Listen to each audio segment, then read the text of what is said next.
Gucci, Louis, Louis, Gucci, Gucci, Louis, Louis, Gucci, Gucci, Louis, Louis.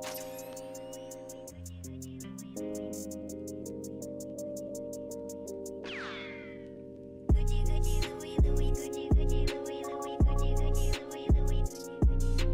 Fendi, Fendi, Prada, Fendi, Fendi, Prada, Fendi, Fendi, Prada, Gucci, Gucci, Louis, Louis, Gucci, Gucci, Louis, Louis, Gucci, Gucci, Louis, Louis.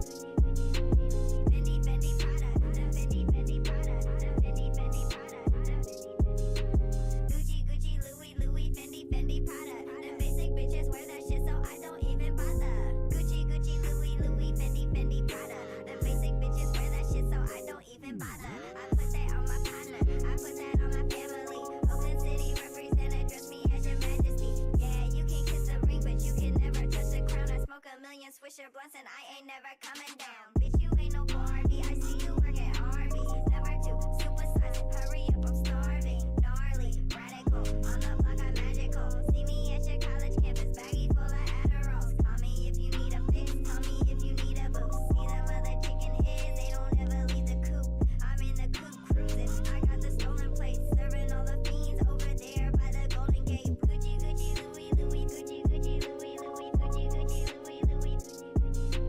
Fendi, Fendi, Prada, Fendi, Fendi, Prada, Fendi, Fendi, Prada, Gucci, Gucci, Louis, Louis, Gucci, Gucci, Louis, Louis, Gucci, Gucci, Louis, Louis.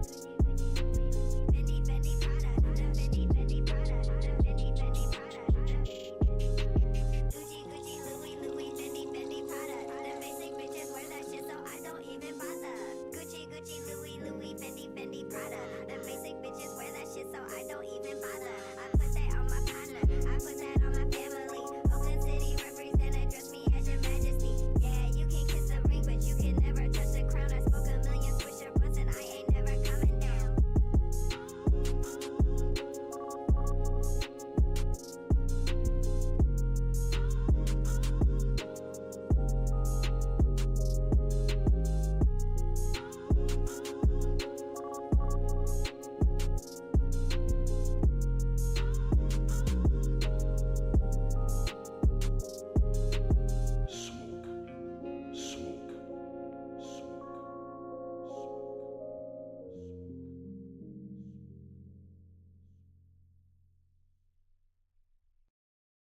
Do you agree that there's no such thing as racism, sexism, homophobism, Islamophobism, deadbeat dadism, white supremacism, and all the other isms?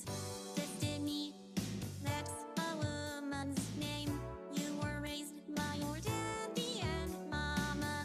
That makes you half man and half woman. You are a beta. You're not a real man, beta. I just have one question for ya, beta.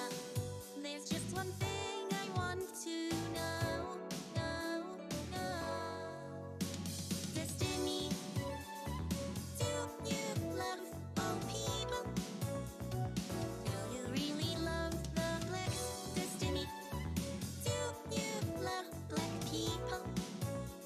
Why can't you just answer the question? Destiny, do you love all people?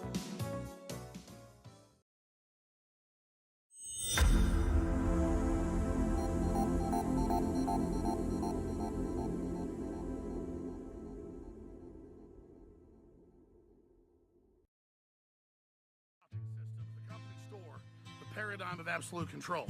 And that's why we're just out here doing simple things, pointing out that we're meant to be in nature and be natural. And this is where we find the source that God made to transcend the New World Order. And that's why they want to try to keep us out of it. I'm angry. I've had enough of these people. They're a bunch of Christian murderous scum. They're on giant death factories keeping babies alive. They're selling their body parts. What more do you need to know about these people? I go out and face these scum. They literally crawl out from under rocks. They have green looking skin and they run around screaming, we love Satan, we wanna eat babies. I have them on video. in the creepy, weird, sick stuff, man. She sleeps in the same room with that creepy, weird woman whose mother wears a hood over her head. What the hell? That woman number one is ugly. Imagine how bad she smells, man. I'm told her and Obama just stink. Obama and Hillary both smell like sulfur.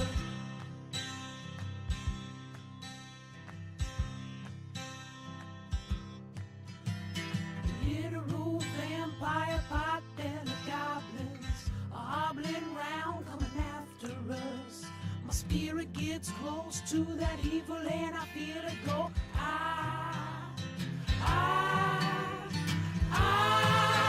We're such self-centered crap. We don't even notice hell itself rising up against us. Millions of pointed people of the very worst type, and I'm so pissed. We're gonna stab your daughter at the mall.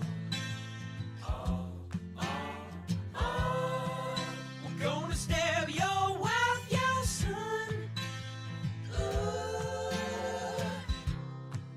We're gonna stab you with a butcher knife, and then the police chief is gonna say, we love our Somalis, we love our Muslims. Oh, they're so good, oh, they're so sweet. I was watching Fox News as I worked out this morning. Whores in this house. There's some whores in this house. There's some whores in this house. There's some whores in this house. I said certified freak. 7 days a week. Wet ass P word. Make that pullout game weak. Yeah, you effin' with some wet ass P word. Bring a bucket and a mop for this wet ass P word. Give me everything you've got for this wet ass P word. Beat it up, N word, catch a charge. Extra large and extra hard. Put this P word right in your face. Swipe your nose like a credit card. Hop on top if I want to ride. I do a kegel while it's inside. Spit in my mouth, look in my eyes. This P word is wet, come take a dive. It continues along these lines. And it gets significantly more vulgar. Like, a lot more vulgar.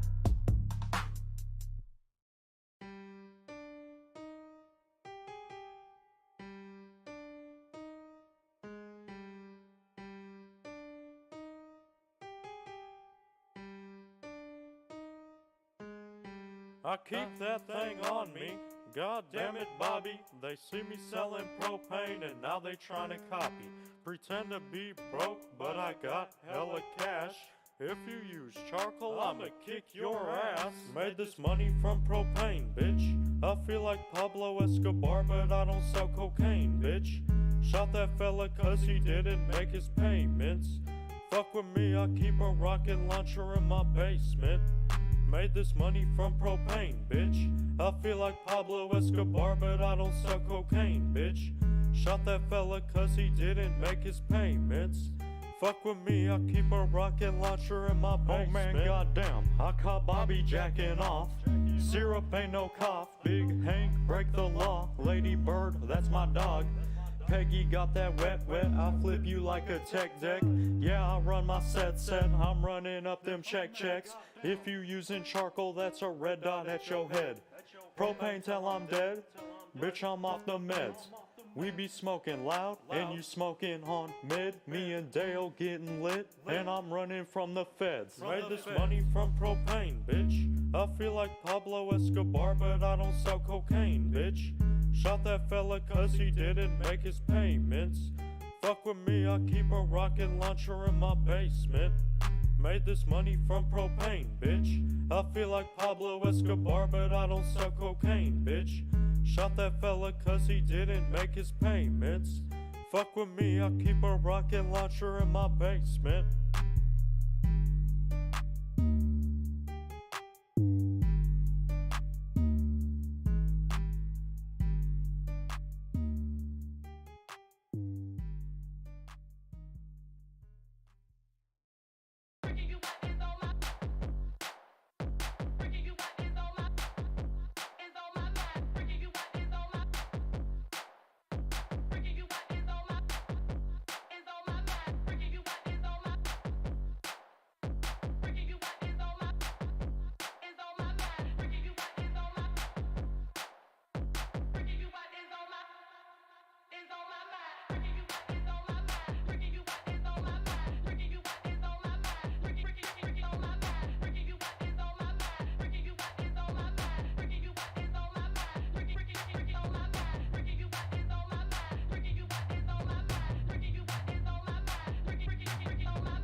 Yeah, it's another B-Word broadcast. Let's go. Hey, everybody. How you doing?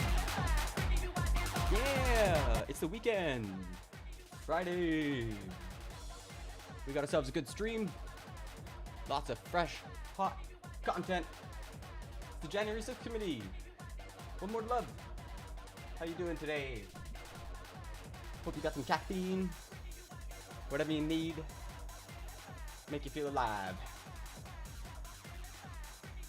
Oh yeah. I'm excited for today's stream. Been looking forward to the January 6th committees for a long time. And yeah, we're gonna get into it. But how you been? How you doing? It's the Montreal Fringe Festival this week and the next. I got a bunch of friends who are doing shows. Super busy week. Going to a barbecue birthday party tomorrow. It's gonna be good. So yeah, looking forward to it. I'm all caffeinated. I've been up since 6. Doing all right. So yeah, we're gonna get into it pretty soon. Not really sure what other news there is. There's not much news. So I thought I might just let's just get into it. Let's blast off. Tell the world that if you missed the news last night, because it happened too late, then we're here for it. Let's go find out what the January 6th committee was all about. And already some of the news stories are starting to come out from Associated Press and BBC and all else. But I think the best source is just the committee itself. So let's go check that out. I've got it queued up. And yeah, it should be good. I'm super excited. Okay, so here we go. Let's watch. The Select Committee to investigate the January 6th attack on a United Oh, States. yo. How's it going, Doug Lover? I do not like your follower-only chat. I had to change it recently because I was getting spam botted constantly. And I'm so small, I don't have a moderator. So, yeah, someone else told me to take it off. I was just thinking about that this morning. But I took it off to appease one viewer. And then, for months, I was just getting, these spam bots come in and be like, need more followers? I changed it, just yesterday. Sorry to create that little barrier. But I don't know, man. Bots do be wildin'. How you doing there? The chair is authorized to declare the committee in recess at any point. Pursuant to House Deposition Authority Regulation 10, the chair announces the committee's approval to release the deposition material Yes. during tonight's hearing. This is the spicy stuff. They've been sitting on all these interviews that they've watched and they're like, oh, that person admitted to that? Oh my God. Thanks to everyone watching tonight for sharing part of your evening to learn the facts and causes of the events leading up to and including Yeah? Are you looking forward to the weekend? the violent attack on January 6, 2021.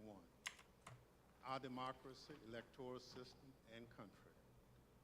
I'm Benny Thompson, chairman of the January 6th, Benny Thompson. What a name. 2021 committee.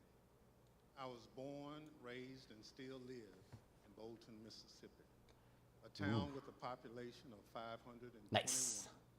which is midway between Jackson and Vicksburg, Wait, what? Mississippi. Did you say and the Mississippi 500? River. I'm from a part of the country where people justify the actions of slavery, Ku Klux Klan, and lynching. And you know he's legit because he's got that southern drawl, even though he's black. Like, you can still hear it in his voice. And yeah, Mississippi, man. Ooh. No, 107? Sorry, I'm Canadian, so...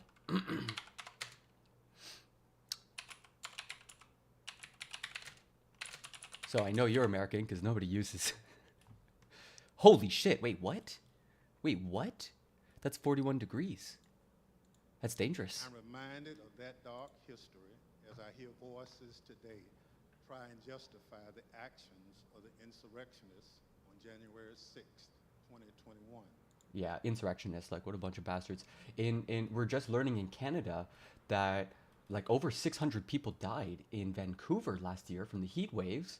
And so like our government is trying to respond by making fans cheaper and like helping people get AC units for like the elderly and people with medical conditions. Over the next few weeks, hopefully you will get to know the other members, my colleagues up here, and me. We represent a diversity of communities from all over the United States, rural areas and cities, East Coast, West Coast, I and don't the know. Heartland. Do we care? I don't All think we of care. us have one thing in common. We swore the same oath. That same oath that all members of Congress take upon taking office and afterwards every 2 years if they are reelected. We swore an oath to defend the Constitution against all enemies. Foreign and or domestic. Yes, yes, let's go. Defend against the domestic threat within. Nobody can handle the heat. You've been to Vancouver? Yeah, Vancouver's usually really kind of like lovely and temperate.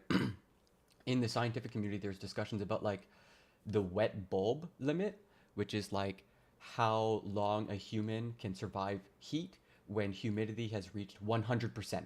So if the humidity is at 100%, the science is saying, at least like as far as I understand, that at 35 degrees Celsius, you're kaput. If you aren't getting rid of heat and it's 100% humidity, which is usually why you can't get rid of the heat, then yeah, you risk like cardiac failure, like bad shit happens. We're heading to a bit of a scary time. I hate to say it. The words of the current oath taken by all of us that nearly every United States government employee takes have their roots in the Civil War. Right. Throughout our history, Reconstruction the United failed. States has fought against foreign enemies to preserve our democracy, electoral system, and country. When the United States Capitol was stormed and burned in 1814, Yeah, that was by the pre-Canadians, the British, who then stayed and became Canadians. They're hardy as fuck, foreign enemies were except for all the land stealing. responsible. After war, in 1862, when American citizens had taken up arms against this country, Congress adopted a new oath to help make sure no person who had supported the rebellion would hold a position of public trust. Right, Confederates. Therefore, congresspersons and United States federal government employees were required for the first time to swear an oath to defend the Constitution. Wow, that's where that came all from? enemies, foreign and domestic. Shit, that's where that came from? Oh my god, the domestic clause was added after the Civil War because there's, yeah, a full-blown, a rebellion, essentially, a secession. Holy shit. Yeah, okay, we'll be here. That oath was put to test on January 6, 2021. Holy shit. The police officers who held the line that day honored their oath. Many came out of that day blooded and broken. They still bear those wounds, visible and invisible. They did their duty. They repelled the mob and ended the occupation of the Capitol. Yeah, They wild. defended the Constitution against domestic enemies so that Congress could return, uphold our own oath, and count your votes to ensure the transfer of power, just as we've done for hundreds of years. Yeah, first time the peaceful transfer of power has failed in America. But unlike in 1814, it was domestic enemies of the Constitution who stormed the Yep. Capitol and occupied the Capitol, Yep. who sought to thwart the will of the people to stop the transfer of power. And so they did, so at the encouragement of the President of the United States. That's President crazy. of the United States, Yo, trying to stop the transfer of power, bro. a precedent that had stood for 220 years. Yep. Even as our democracy had faced its most difficult test. Thinking back again to the Civil War in the summer of 1864, the President of the United States believed we would be doomed to his bid for re-election. He believed his opponent, No closed General captions. George McClellan, would wave the white flag when it came to preserving the Union. Wow. Even with that grim fate hanging in the balance, President Lincoln was ready to accept the will of the voters, come what may. Wow. He made a quiet pledge. He wrote down the words, "This morning, as for some days past, it seems exceedingly probable that this administration will not be reelected. Whoa. And it will be my duty to so cooperate with the president-elect. Wow. It will be my duty." Lincoln sealed that memo and asked his cabinet secretaries to sign it. Yo, thank you, thank you, thank you, thank you, thank you, thank you, thank you, thank you, thank you. Oh, you're right, you're right, you're right, you're right. Sight Oh my God. unseen. He asked them to make Much obliged, Stool Chief. Much obliged.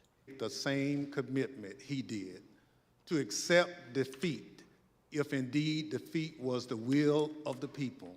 I turned it down for the morning so that the music's not too loud. I gotta remember to set it back. Thank you. To uphold the rule of law, to do what every president who came before him did, and what every president who followed him would do, It's a community production. until Donald Trump. Donald Trump lost the presidential election in 2020. The American people voted him out of office. Yep. It was not because of a rigged system. Nope. It was not because of voter fraud. Nope. Although Don't believe Republicans me? been doing that. Hear what his former attorney general had to say about it. Yeah. I warn those who watching that this contains strong language. Oh yeah, we're talking about a coup d'etat. I don't think anyone cares about strong language at this point. But yeah, tell me what Bill Barr said. Fucking Bill Barr, man.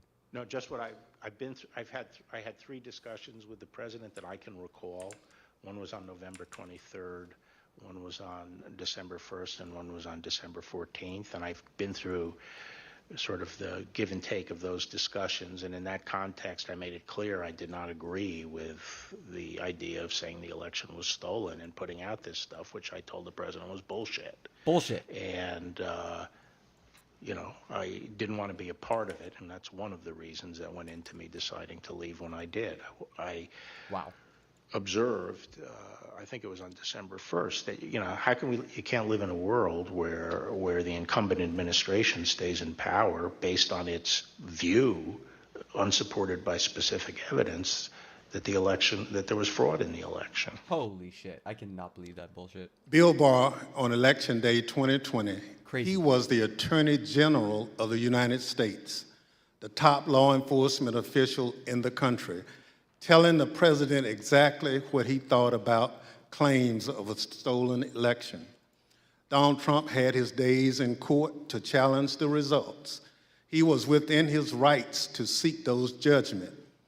In the United States, law-abiding citizens have those tools for pursuing justice. He lost in the courts, just as he did at the ballot box. And I think like the record was crazy too. Like 60 out of 62 they lost, something wild. And in this country, that's the end of the line. But for Donald Trump, that was only the beginning of what became a sprawling, multi-step conspiracy aimed at overturning the presidential election, aimed at throwing out the votes of millions of Americans, your votes, your voice in our democracy, and replacing the will of the American people with his will to remain in power after his term ended. Donald Trump was at the center of this conspiracy. And ultimately, Donald Trump, the President of the United States, spurred a mob of domestic enemies of the Constitution to march down the Capitol and subvert American democracy. I think that's the line that BBC went with. Trump was at the center of the coup or something like that. That sentence is going to ring out in history. Any legal jargon you hear about seditious conspiracy, obstruction of an official proceeding, Right. conspiracy to defraud the United States boils down to this. January 6th was the culmination of an attempted coup. Yeah. A brazen yeah. attempt, as one rioter put it shortly after January 6th, to overthrow the government. Pretty The cool. violence was no accident. Nope. It represented Trump's last stand, Yep. most desperate chance to halt the transfer of power. Now, you may hear those words and think, this is just another political attack on Donald Trump by people who don't like him. That's not the case. Classic. My colleagues and I all wanted an outside independent commission to investigate January 6th, similar to what we had after 9/11. Right. But after first agreeing to the idea, Donald Trump's allies in Congress put a stop to it. Curious. Apparently, they don't want January 6th investigated at all. Nope.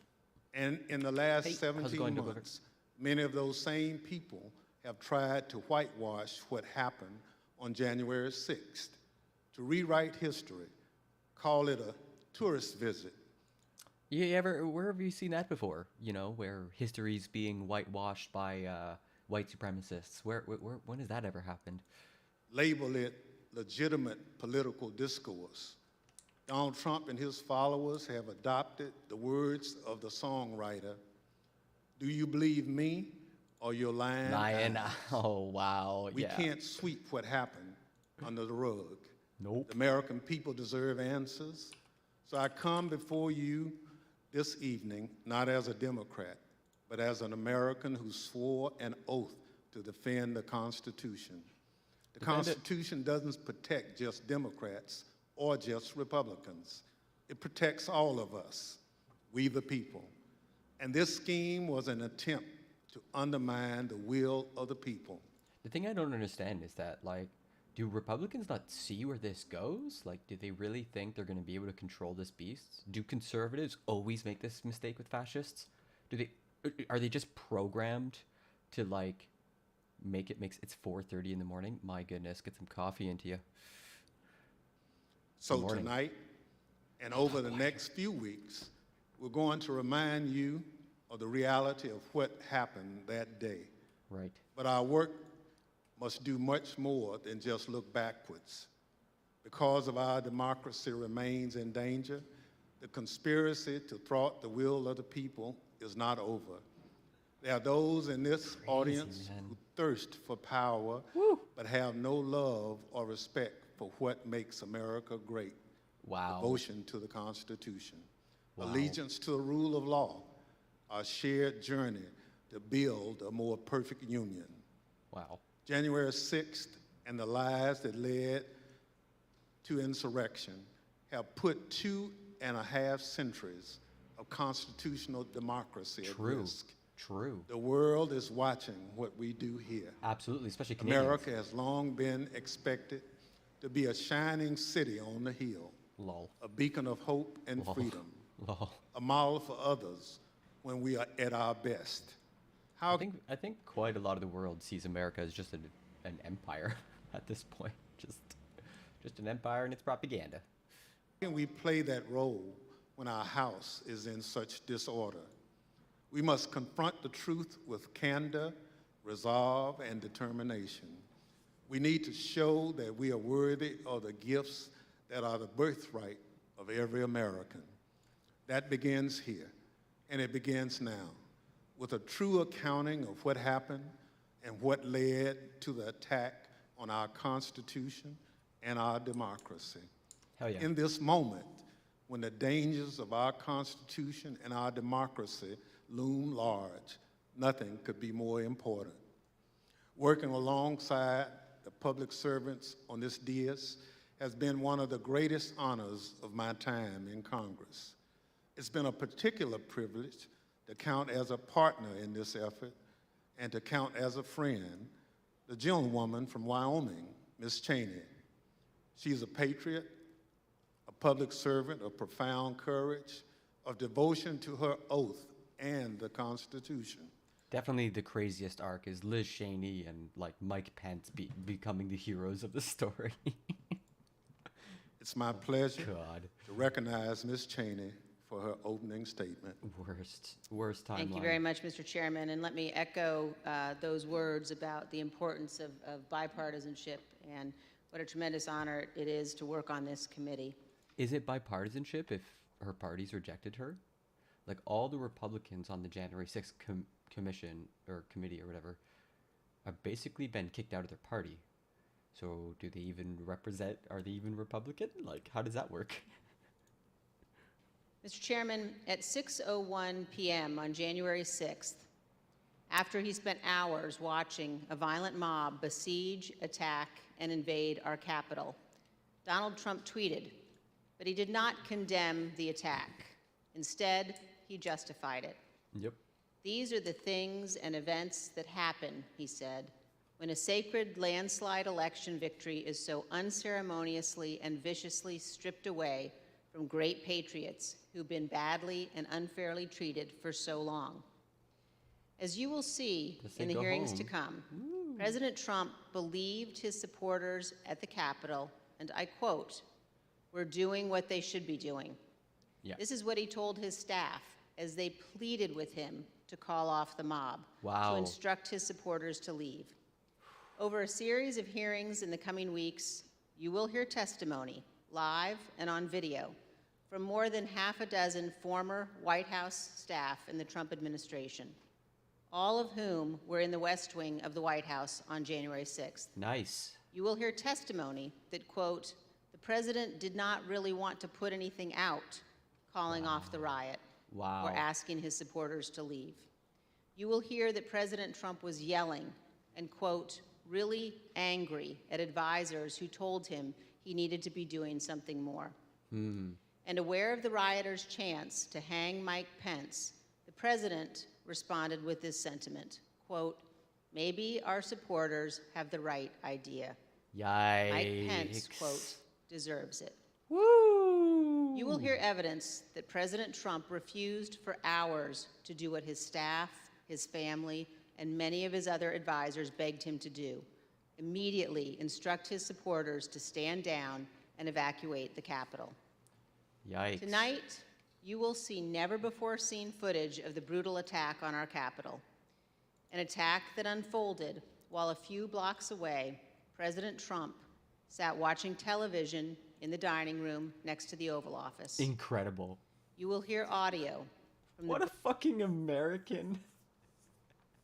What an American moment in history. The president's on a fucking couch, like watching the telly as the Capitol's being attacked by chuds and hogs that he helped direct. Holy shit. Only in America. brave police officers battling for their lives and ours, fighting to defend our democracy against a violent mob Donald Trump refused to call off. Right. Tonight and in the weeks to come, you will see evidence of what motivated this violence, including directly from those who participated in this attack. Great. You will see video of them explaining what caused them to do it. You will see their posts on social media. We will show you what they have said in federal court. Yeah, it was all out in the open. they made T-shirts. It's going to be great to see how the court system has forced statements out of them. On this point, there is no room for debate. Those who invaded our Capitol and battled law enforcement for hours were motivated by what President Trump had told them, that the election was stolen and that he was the rightful president. You're streaming? Oh, yeah. President Trump summoned the mob, assembled the mob, and lit the flame of this attack. You will also hear about plots to commit seditious conspiracy on January 6th, a crime defined in our laws as conspiring to overthrow, put down, or destroy by force the government of the United States. Crazy. Or to oppose by force the authority thereof. Multiple members of two groups, the Oath Keepers and the Proud Boys, have been charged with this crime for their involvement in the events leading up to and on January 6th. Some have pled guilty. In Canada, we consider the Proud Boys to be a domestic terror group, so that's interesting. The attack on our Capitol was not a spontaneous riot. Nope. Intelligence available before January 6th identified plans to, quote, invade the Capitol, Yikes. occupy the Capitol, Holy and shit. take other steps to halt Congress's count of electoral votes that day. In our hearings to come, we will identify elements of those plans, and we will show specifically how a group of Proud Boys led a mob into the Capitol building on January 6th. Wow. Tonight, I am going to describe for you some of what our committee has learned and highlight initial findings you will see this month in our hearings. As you hear this, all Americans should keep in mind this fact. On the morning of January 6th, President Donald Trump's intention was to remain President of the United States, despite the lawful outcome of the 2020 election and in violation of his constitutional obligation to relinquish power. Holy fuck, she just called him a traitor. She literally just called Donald Trump a traitor. Oh my God. Over multiple months, Donald Trump oversaw and coordinated a sophisticated 7-part plan to overturn the presidential election and prevent the transfer of presidential power. In our hearings, you will see evidence of each element of this plan. This is really interesting to me because I've always followed this as like there's two pieces to it. There was the legal side of the coup, and then there was like the last-ditch attempt. This is the first I'm hearing of like a full-on 7-step plan. Like sounds like a fucking instructional theory or something. In our second hearing, you will see that Donald Trump and his advisors knew that he had in fact lost the election. Wow. But despite this, President Trump engaged in a massive effort to spread false and fraudulent information to convince huge portions of the U.S. population that fraud had stolen the election from him. This was not true. Jason? They call it the bully pulpit for a reason. Like, the president has immense influence over the culture and the politics of the day. Miller was a senior Trump campaign spokesman. In Stephen this Miller. clip, Miller describes a call between the Trump campaign's internal data expert and President Trump a few days after the 2020 election. I was in the Oval Office, and at some point in the conversation, Matt Oskowski, who is the lead data person, was brought on, and I remember he delivered to the president pretty blunt terms that he was going to lose. Wow. And that was based, Mr. Miller, on Matt and the data team's assessment of the sort of county by county, state by state results as reported? Correct. Wow. Wow. Alex Cannon was one of President Trump's campaign lawyers. He previously worked for the Trump Organization. One of his responsibilities was to assess allegations of election fraud in November 2020. Here is one sample of his testimony discussing what he told White House Chief of Staff Mark Meadows. I remember a call with Mr. Meadows, where Mr. Meadows was asking me what I was finding and if I was finding anything. And I remember sharing with him that we weren't finding anything that would be sufficient to change the results in any of the key states. Holy cow. So, oh my God. When was that conversation? Probably in November. Wow. Mid to late November. I think it was before my child was born. And what was Mr. Meadows' reaction to that information? I believe the words he used were, "So there's no there there." Holy cow, they're building an airtight case. Lawyers know what a deposition is. They're not gonna fuck around. He's gonna give his best recollection, and if he's like, "Yeah, I told Meadows that our legal case was a disaster." Holy shit. There's no there there. Yeah. The Trump campaign's general counsel, Matt Morgan, gave similar testimony. He explained that all of the fraud allegations and the campaign's other election arguments, taken together and viewed in the best possible light for President Trump, could still not change the outcome of the election. President Trump's Attorney General Bill Barr also told Donald Trump his election claims were wrong.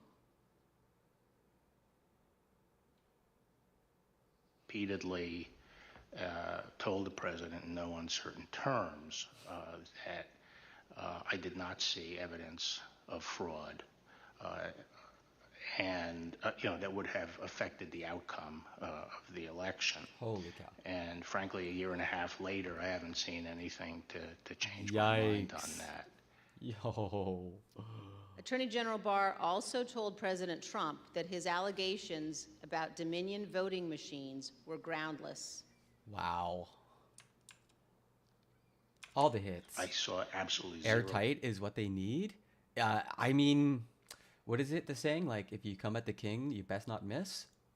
Basis for the allegations, but they were made in such a sensational way that they obviously were influencing a lot of people, members of the public, that there was this systemic corruption in the system and that their votes didn't count and that these machines controlled by somebody else were actually determining it, which was complete nonsense. Complete nonsense. And it was being laid out there, and I told them that it was crazy stuff and they were wasting their time on that. Wow.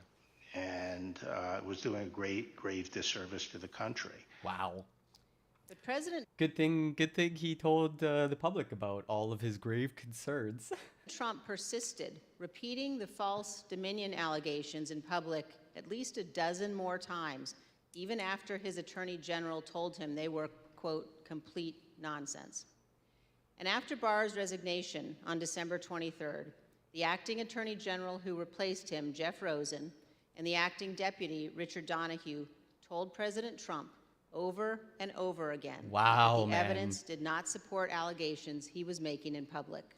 I think they're hammering this point home to show consciousness of guilt. Like, one of the hardest parts, like for a lot of the crimes that often happens at this level, is intention, mens rea. Did they know what they were doing and that it was wrong? And here they're building up that case that absolutely Trump knew in no uncertain terms. He had all sorts of lawyers telling him the true. Many of President Trump's White House staff also recognized that the evidence did not support the claims President Trump was making. This is the president's daughter commenting on Bill Barr's statement that the department found no fraud sufficient to overturn the election. Baby Ivanka. How did that affect your perspective about the election when Attorney General Barr made that statement? It affected my perspective. I respect Attorney General Barr. So I accepted what he was saying. Wow. As you will hear on Monday, the president had every right to litigate his campaign claims, but he ultimately lost more than 60 cases in state and federal Just gonna go to the courts. washroom. The president's claims in the election cases were so frivolous and unsupported that the president's lead lawyer, Rudy Giuliani, not only lost the lawsuits, his license to practice law was suspended. Here's what the court said of Mr. Giuliani. Giuliani communicated demonstrably false and misleading statements to courts, lawmakers, and the public at large in his capacity as lawyer for former President Donald J. Trump and the Trump campaign in connection with Trump's failed effort at re-election in 2020. As you will see in great detail in our hearings, President Trump ignored the rulings of our nation's courts. He ignored his own campaign leadership, his White House staff, many Republican state officials. He ignored the Department of Justice and the Department of Homeland Security. President Trump invested millions of dollars of campaign funds purposely spreading false information, running ads he knew were false, and convincing millions of Americans that the election was corrupt and that he was the true president. I mean, she looked kind of shell-shocked in there. Like, when you're getting subpoenaed, like, I don't know what you're supposed to do. Like, a lot of the people who sort of supported the insurrection, they're trying to, like, evade the committee. I don't know how well that's going to work. As you will see, this misinformation campaign provoked the violence on January 6th. In our third hearing, you will see that President Trump corruptly planned to replace the Attorney General of the United States so the U.S. Justice Department would spread his false stolen election claims. Yikes. In the days before January 6th, President Trump told his top Justice Department officials, quote, "Just say the election was corrupt and leave the rest to me and the Republican congressman." Senior Justice Department officials, men he had appointed, told him they could not do that because it was not true. So President Trump decided to replace them. Yikes. He offered Jeff Clark, an environmental lawyer at the Justice Department, the job of acting Attorney General.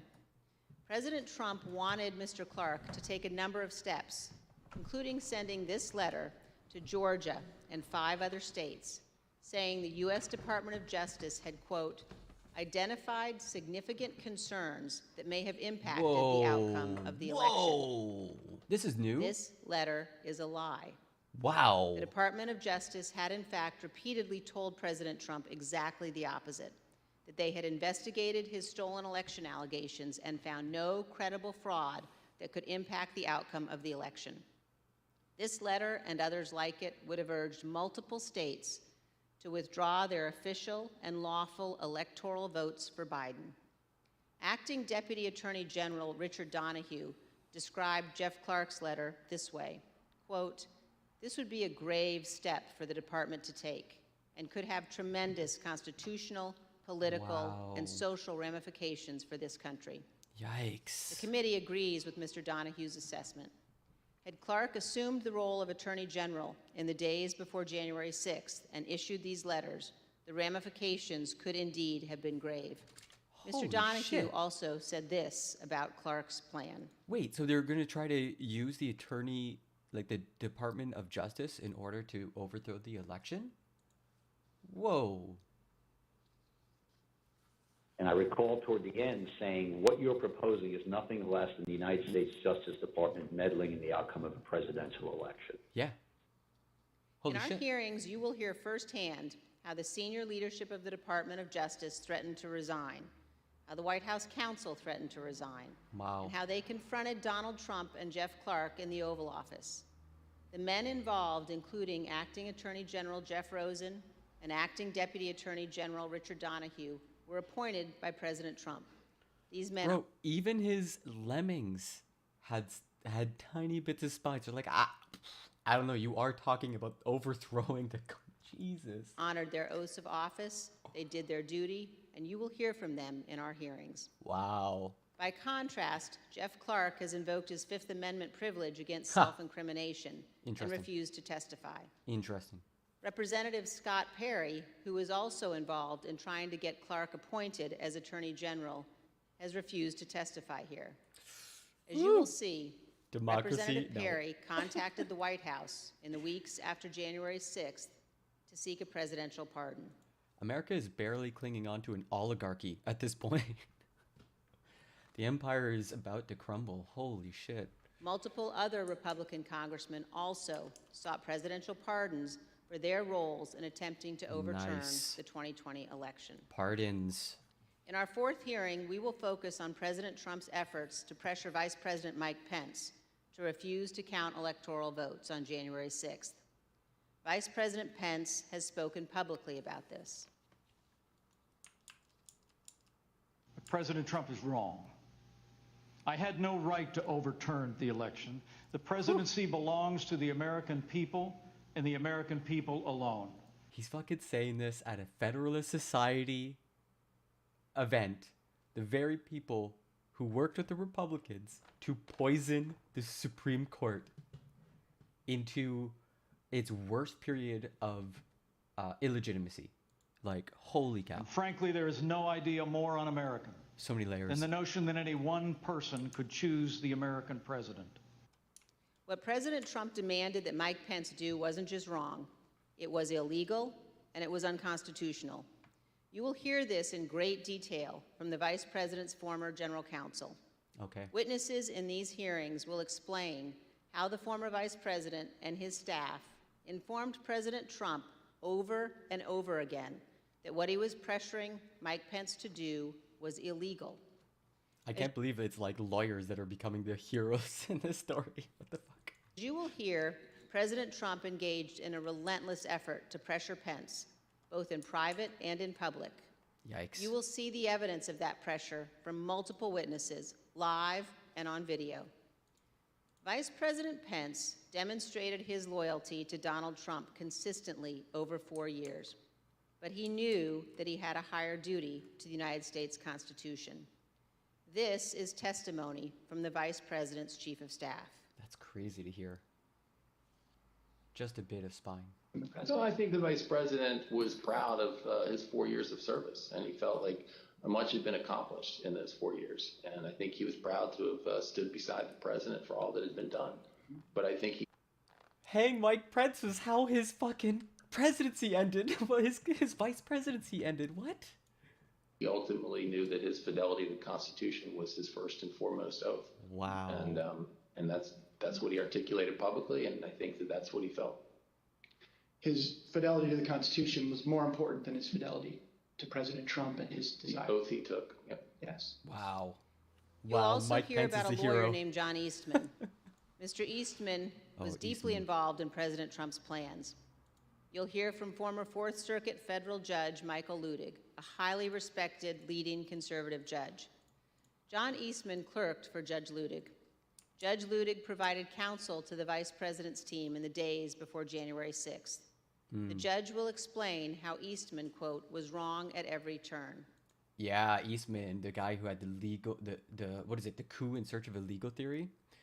Must be pretty terrible for Pence to come out looking not bad. Yeah, I mean, he's going around, I think, supporting Republicans right now. He's running as a Republican. It's wild.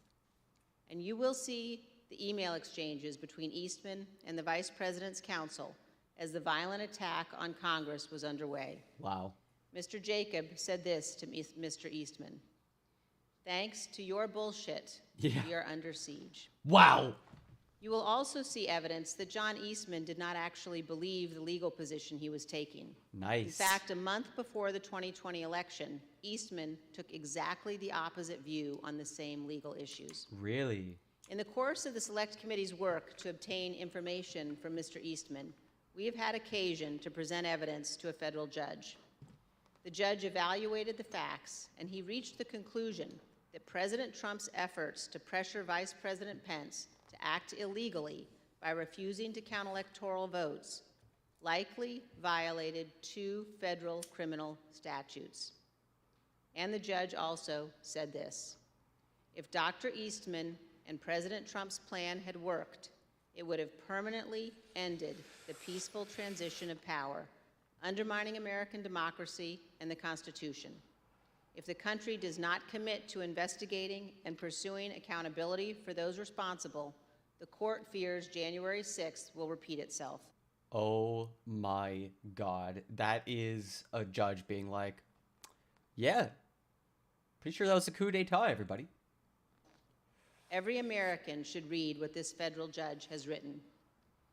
The same judge, Judge Carter, issued another decision on Tuesday night, just this week, indicating that John Eastman and other Trump lawyers knew that their legal arguments had no real chance of success in court. Wow. They relied on those arguments anyway to try to, quote, overturn a democratic election. Yeah, because the court has some amount of illegitimacy. They're trying to launder their subversive ideas by saying they argued it in court, and now the courts are corrupt too. You know, like they use it as a venue to propagate their message. And you will hear that while Congress was under attack on January 6th and the hours following the violence, the Trump legal team in the Willard Hotel War Room continued to work to halt the count of electoral votes. In our fifth hearing, you will see evidence that President Trump corruptly pressured state legislators and election officials to change election results. You will hear additional details about President Trump's call to Georgia officials, urging them to, quote, find 11,780 votes. I mean, it doesn't get any clearer than the Georgia call. Votes that did not exist, and his efforts to get states to rescind certified electoral slates without factual basis and contrary to law. You will hear new details about the Trump campaign and other Trump associates' efforts to instruct Republican officials in multiple states to create intentionally false electoral slates and transmit those slates to Congress, to the Vice President, and the National Archives, falsely certifying that Trump won states he actually lost. I remember coming across this idea, this theory, like months before the January 6th insurrection, and I remember sounding like a complete fucking asshat, absolutely ridiculous conspiracy theory, like trying to justify to my dad that like, oh yeah, no, I mean I read it on, it seems like it might be a thing, but I guess it's not that legit. I don't know, it seems pretty out there. Like it was, if you were into conspiracy theories, that was the conspiracy theory going around. It was so out there. In our final two June hearings, you will hear how President Trump summoned a violent mob and directed them illegally to march on the United States Capitol. This is gonna be a crazy month. While the violence was underway, President Trump failed to take immediate action to stop the violence and instruct his supporters to leave the Capitol. As we present these initial findings, keep 2 points in mind. First, our investigation is still ongoing, so what we make public here will not be the complete set of information we will ultimately disclose. Interesting. And second, the Department of Justice is currently working with cooperating witnesses. Okay. And has disclosed to date only some of the information it has identified from encrypted communications and other sources.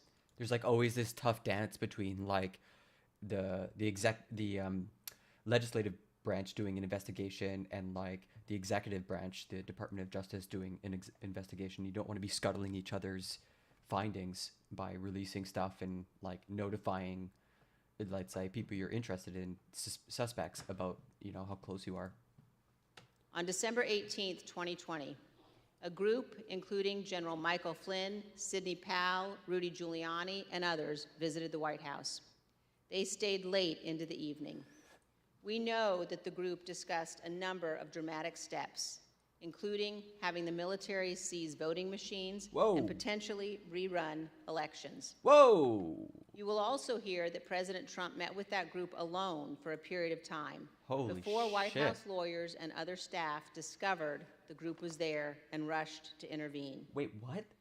A little more than an hour after Ms. Powell, Mr. Giuliani, General Flynn, and the others finally left the White House, President Trump sent the tweet on the screen now, telling people to come to Washington on January 6th. And I think Peter Navarro just got arrested. Be there, he instructed them. Will be wild. Yeah. As you will see, this was a pivotal moment. This tweet initiated a chain of events.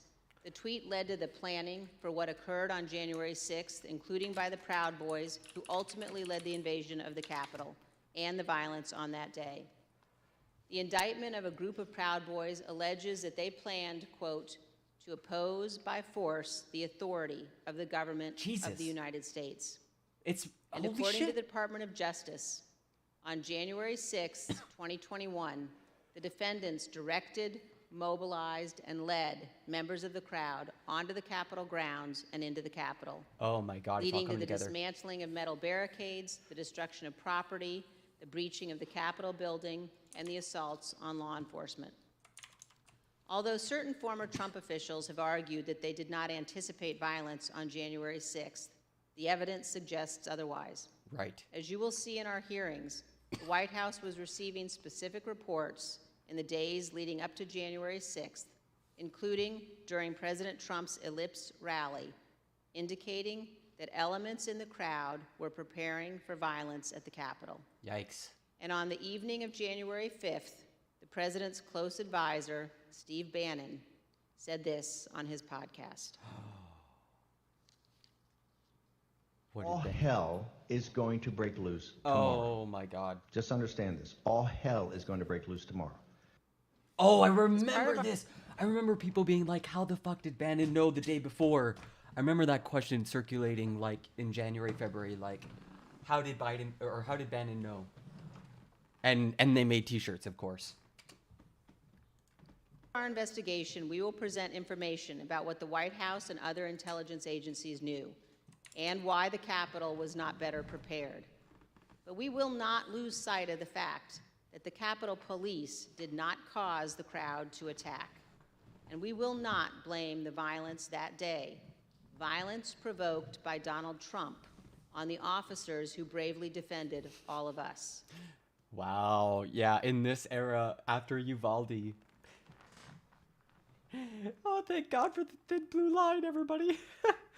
Like, actually, this is the only instance in which the thin blue line is a legitimate statement of fact.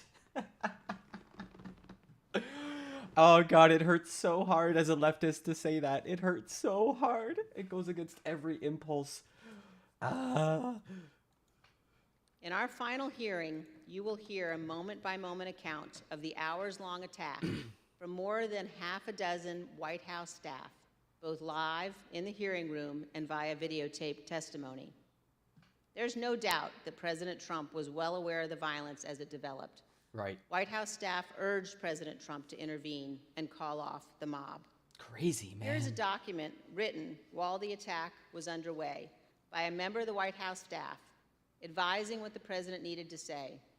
Quote, anyone who entered the Capitol without proper authority should leave immediately. He scratched out the word illegally. And it's just anyone who entered the Capitol. So he scratched out illegal because it's like, no, anyone. This is exactly what his supporters on Capitol Hill and nationwide were urging the president to do. He would not. Holy cow. You will hear that leaders on Capitol Hill begged the president for help. Yeah, that was the thinnest line. Sometimes down to just one good man.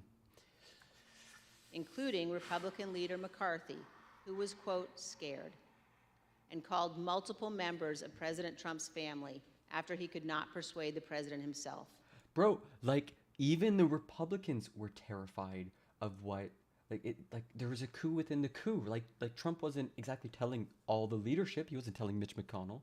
He wasn't telling McCarthy what, like, how far he was planning on going. Like, what? Why would they? Oh my God, I can't believe they went along with it. Not only did President Trump refuse to tell the mob to leave the Capitol, he placed no call to any element of the United States government to instruct that the Capitol be defended. Wow. He did not call his Secretary of Defense on January 6th. He did not talk to his Attorney General. Oh my God. He did not God. talk to the Department of Homeland Security. Oh my God. President Trump What? gave no order to deploy the National Guard that day. He turned off his fucking phone and just watched TV. Oh, it's actually as bad as we thought it was. If anything, it's worse. Like, that's what? The president, the commander-in-chief, turned off his phone? And he made no effort to work with the Department of Justice to coordinate and deploy law enforcement assets. Yikes. But Vice President Pence did each of those things. Right. For example, wow. Here is what General Milley, Interesting. the chairman of the Joint Chiefs of Staff, testified to this committee. Oh, this fucking ramped up. There were 2 or 3 calls with Vice President Pence. He was very animated, and he issued very explicit, very direct unambiguous orders. There was no question about that. And he was, and I can get you the exact quotes, I guess, from some of our records somewhere, but he was very animated, very direct, very firm, and to Secretary Miller.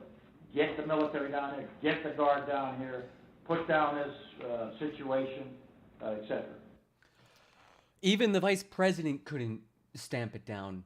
Motherfucking General Milley, the guy famous for regretting being used for Trump's photo op when he went down to hold that Bible up or whatever and cracked a bunch of heads along the way. And now, not even a few months later, General Milley's getting a call from the vice president, put down the insurrection. Holy shit, what an arc. By contrast, here is General Milley's description of his conversation with President Trump's chief of staff, Mark Meadows, on January 6th. The craziest thing is this is the leader they want, one that doesn't answer his phone. Yeah, I mean, 1/3, oh God, I'll pull the quote. He said, we have to kill the narrative that the vice president is making all the decisions. We need to establish the narrative that, that the president is still in charge and that things are steady or stable or words to that effect. I immediately interpret that as politics, politics, politics. Red flag for me personally, no action, but I remember it distinctly. And you will hear from witnesses how the day played out inside the White House, how multiple White House staff resigned in disgust, and how President Trump would not ask his supporters to leave the Capitol. It was only after multiple hours of violence that President Trump finally released a video instructing the riotous mob to leave. What an odd video that was. And as he did so, he said to them, quote, "We love you, and you're very special."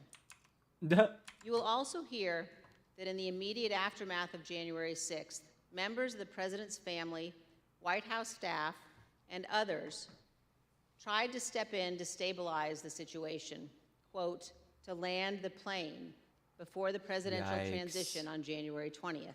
Yikes. You will hear about members of the Trump cabinet discussing the possibility of invoking the 25th Amendment and replacing the President of the United States. Why didn't they? Multiple members of President Trump's own cabinet resigned immediately after January 6th. Wow. One member of the cabinet suggested that the remaining cabinet officers needed to take a more active role in running the White House and the administration. Jesus. But most emblematic of those Cowards, days is all of this them. exchange of texts between Sean Hannity and former President Trump's press secretary, Kayleigh McEnany. Oh, God, Kayleigh. Sean Hannity wrote in Sean part, Hannity. Sorry, Sean "He Hannity? now, no, Wait, Sean Hannity that is on Fox News talking about this? Sean Hannity wrote in part, "Key now, no more crazy people, no more stolen election talk. Yes, impeachment and 25th Amendment are real. Many people will quit." Holy cow. Ms. McEnany responded in part, "Love that. That's the playbook."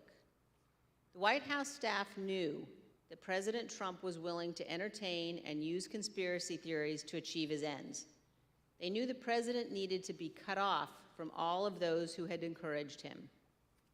They knew that President Donald Trump was too dangerous to be left alone.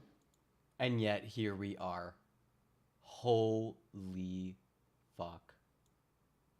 At least until he left office on January 20th. These are important facts for Congress and the American people to understand fully. When a president fails to take the steps necessary to preserve our union, or worse, causes a constitutional crisis, we're at a moment of maximum danger for our republic. Some in the White House took responsible steps to try to prevent January 6th. Others egged the president on. Others, who could have acted, refused to do so. Right. In this case, the White House counsel was so concerned about potentially lawless activity that he threatened to resign multiple times. Wow, he That is threatened? exceedingly rare and exceedingly serious. It requires immediate attention, especially when the entire team threatens to resign.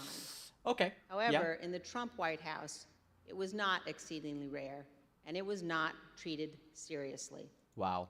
This is a clip of Jared Kushner addressing multiple threats by White House counsel Pat Cipollone and his team of lawyers to resign in the weeks before January 6th. Fucking Pat Cipollone, the dude who, like, absolutely embarrassed himself during the second impeachment with some of the most absurd, specious arguments I've ever heard in my life. That Pat Cipollone, he's the one that threatened to resign but didn't? Oh boy, oh no, jeez. Let's stop the rodeo for Pat Cipollone. Jared, are you aware of instances where Pat Cipollone threatened to resign? I kind of, like I said, my interest at that time was on trying to get as many pardons done. And I know that, he was always, him and the team were always saying, oh, we're going to resign. We're not going to be here if this happens, if that happens. So I kind of took it up to just be whining, to be honest with you. God, he's got the most petulant countenance, absolutely condescending. Like, look at that face, man. He looks so unhappy. Ugh. Whining. There's a reason why people serving in our government take an oath to the Constitution. As our founding fathers recognized, democracy is fragile. Right. People in positions of public trust are duty-bound to defend it, to step forward when action is required. In our country, we don't swear an oath to an individual or a political party. We take our oath to defend the United States Constitution. And that oath must mean something.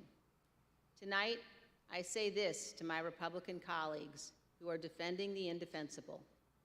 There will come a day when Donald Trump is gone, but your dishonor will remain. Yikes.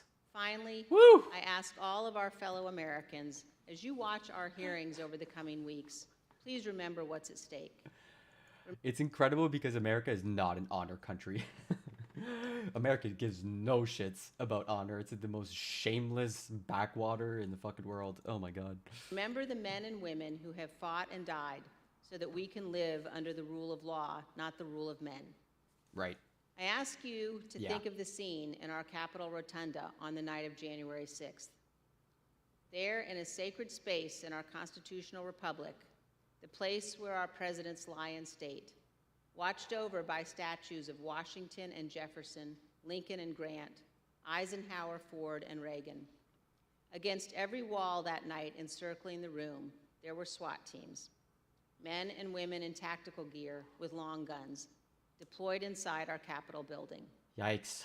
There in the rotunda, these brave men and women rested beneath paintings depicting I the remember that earliest shot. scenes of our republic, including one painted in 1824 depicting George Washington resigning his commission, voluntarily relinquishing power, handing control of the Continental Army back to Congress.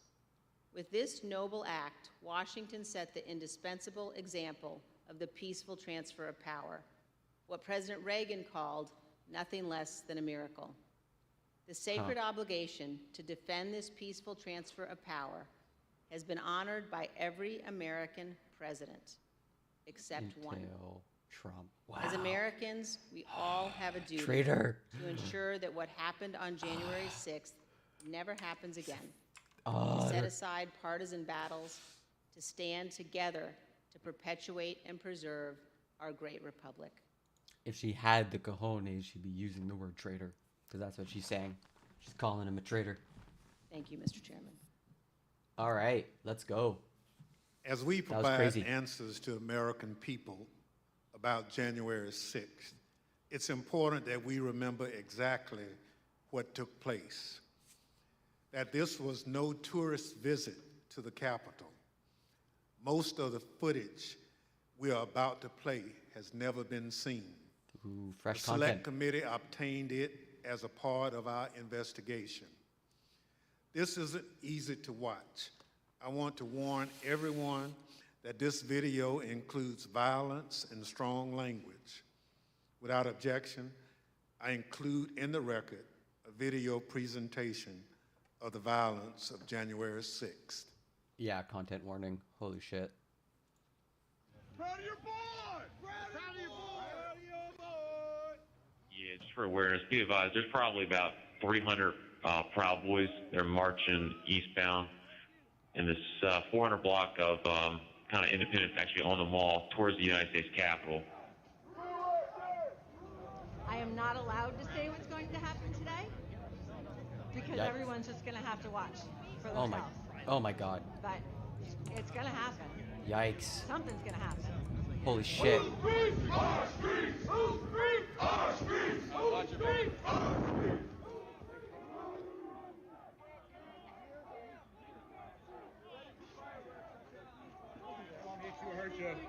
We are on your side. Don't make us go against you.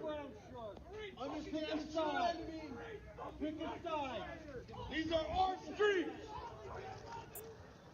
$20 a picture. They took a fucking picture. Jesus Christ. I hope Mike is going to do the right thing. I hope so. I hope so.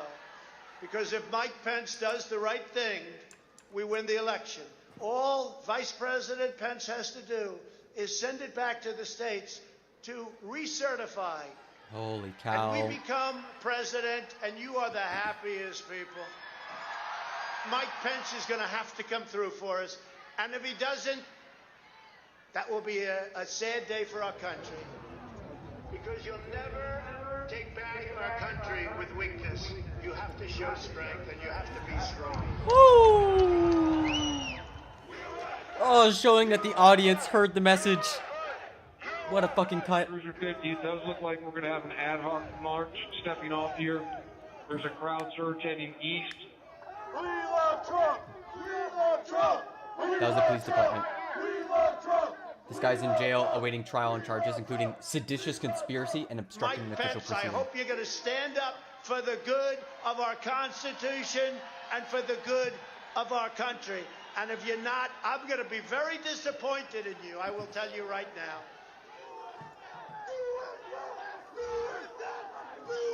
Also, make sure to like and follow, and subscribe and support the channel.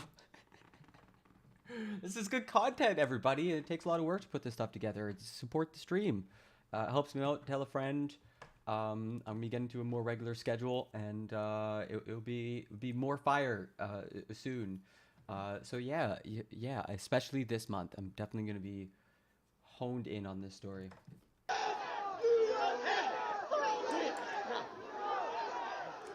First breach of the Capitol grounds. Yeah, we've seen this. Get back, ladies! Get back, ladies!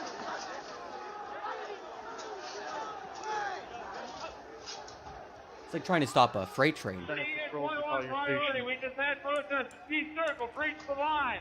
We need backup. Oh man, this is getting uncomfortable really fast.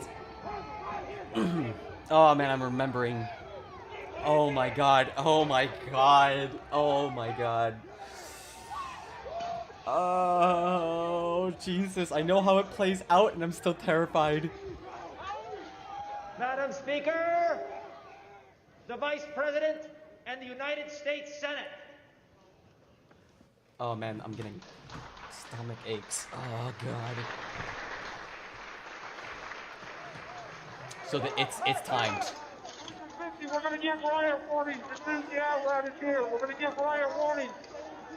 We're going to try to get compliance, but this is now effectively a riot. Effectively a riot. Oh my god. Declaring it a riot.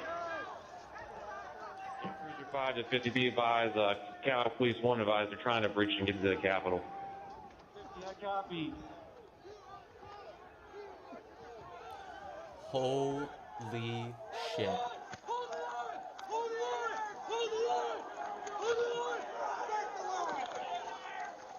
42. We're about 5 miles out. We're trying to make our way through all this.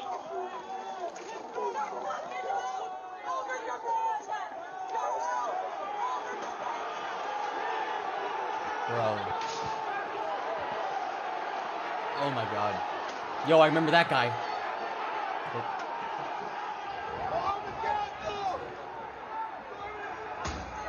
Proud Boy Dominic Pizzola breaches window on Upper West Terrace. How did they know about that window? That's the question I want answered. There's like all these windows are like really well barricaded. How'd they know like a couple of them were a little weak and prone to this type of attack? What the fuck?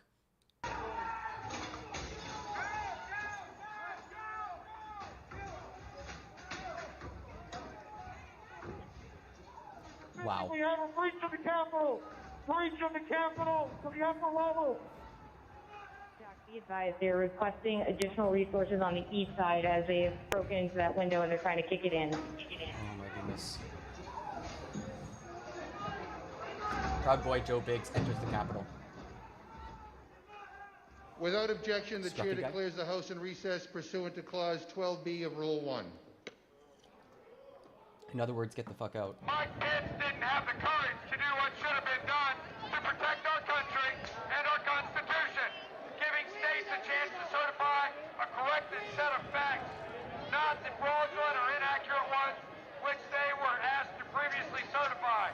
U.S. demands the truth. Holy shit.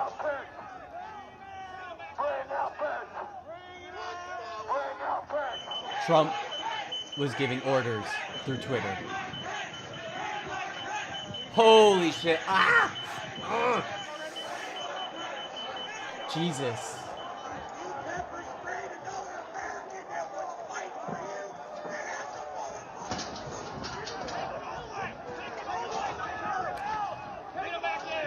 Bro, make it stop.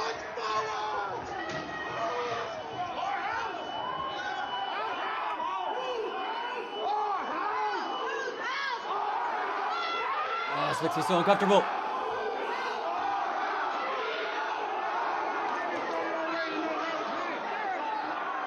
Fuck, man. Get out. The crypt is breached. 225.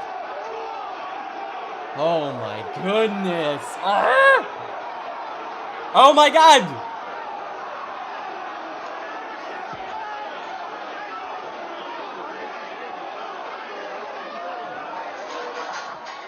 We can't hold this. We're gonna get too many fucking people. Look at this fucking vantage point, man. We're fucked.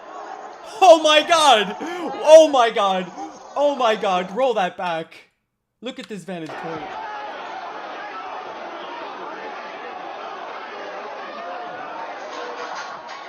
We can't hold this. We're gonna get too many fucking people. Look at this fucking vantage point, man. We're fucked. Oh my god. Oh my god. Oh my god. What a fucking cut.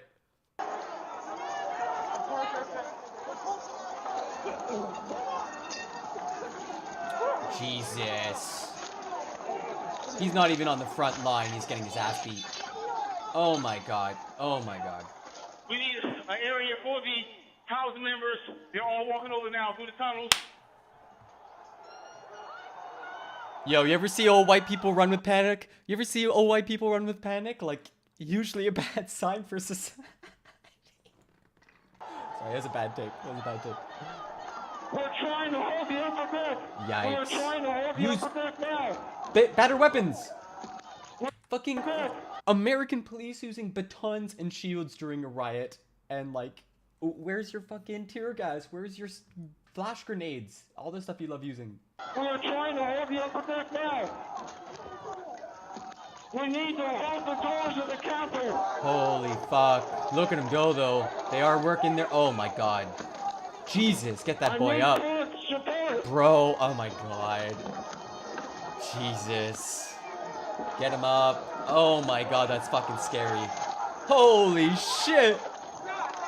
This is medieval warfare. Oh my god. Look at that fucking asshole. Oh my god. Oh my god. Jesus. Lost his club. What the fuck is happening?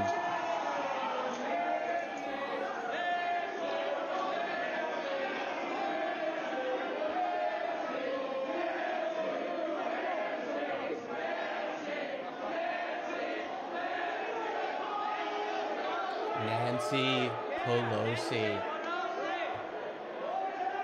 Yikes. Oh, they... Like the footage! Like, there's so much footage. They made a fucking documentary.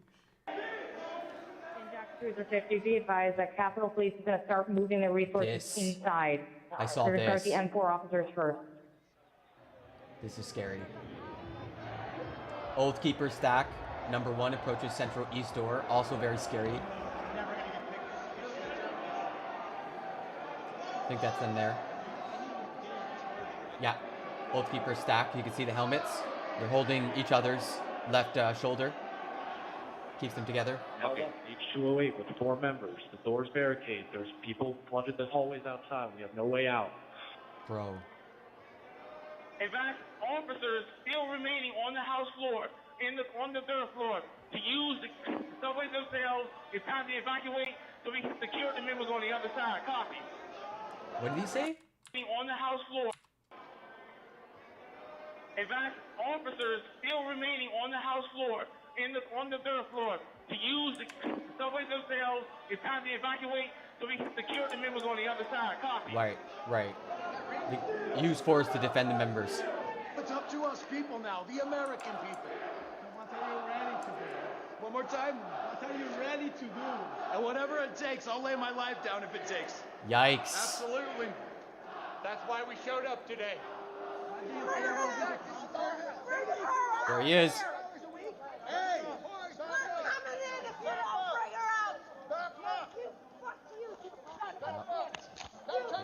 He's ready to start some shit. You back up! I have my cell phone back. Stole his cell phone. Jesus. Get him up! Oh my god. Oh my god. Oh my god. Thank you, Trump. Bro, make it stop.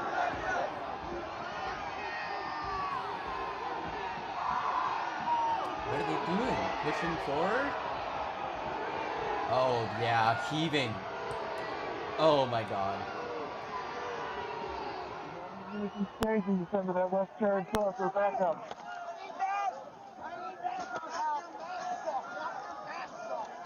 Jesus. Oh my god. Fucking scary, man.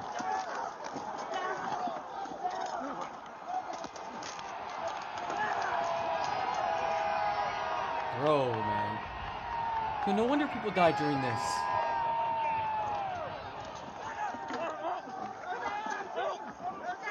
Oh my god, he's on the ground. Oh, Jesus.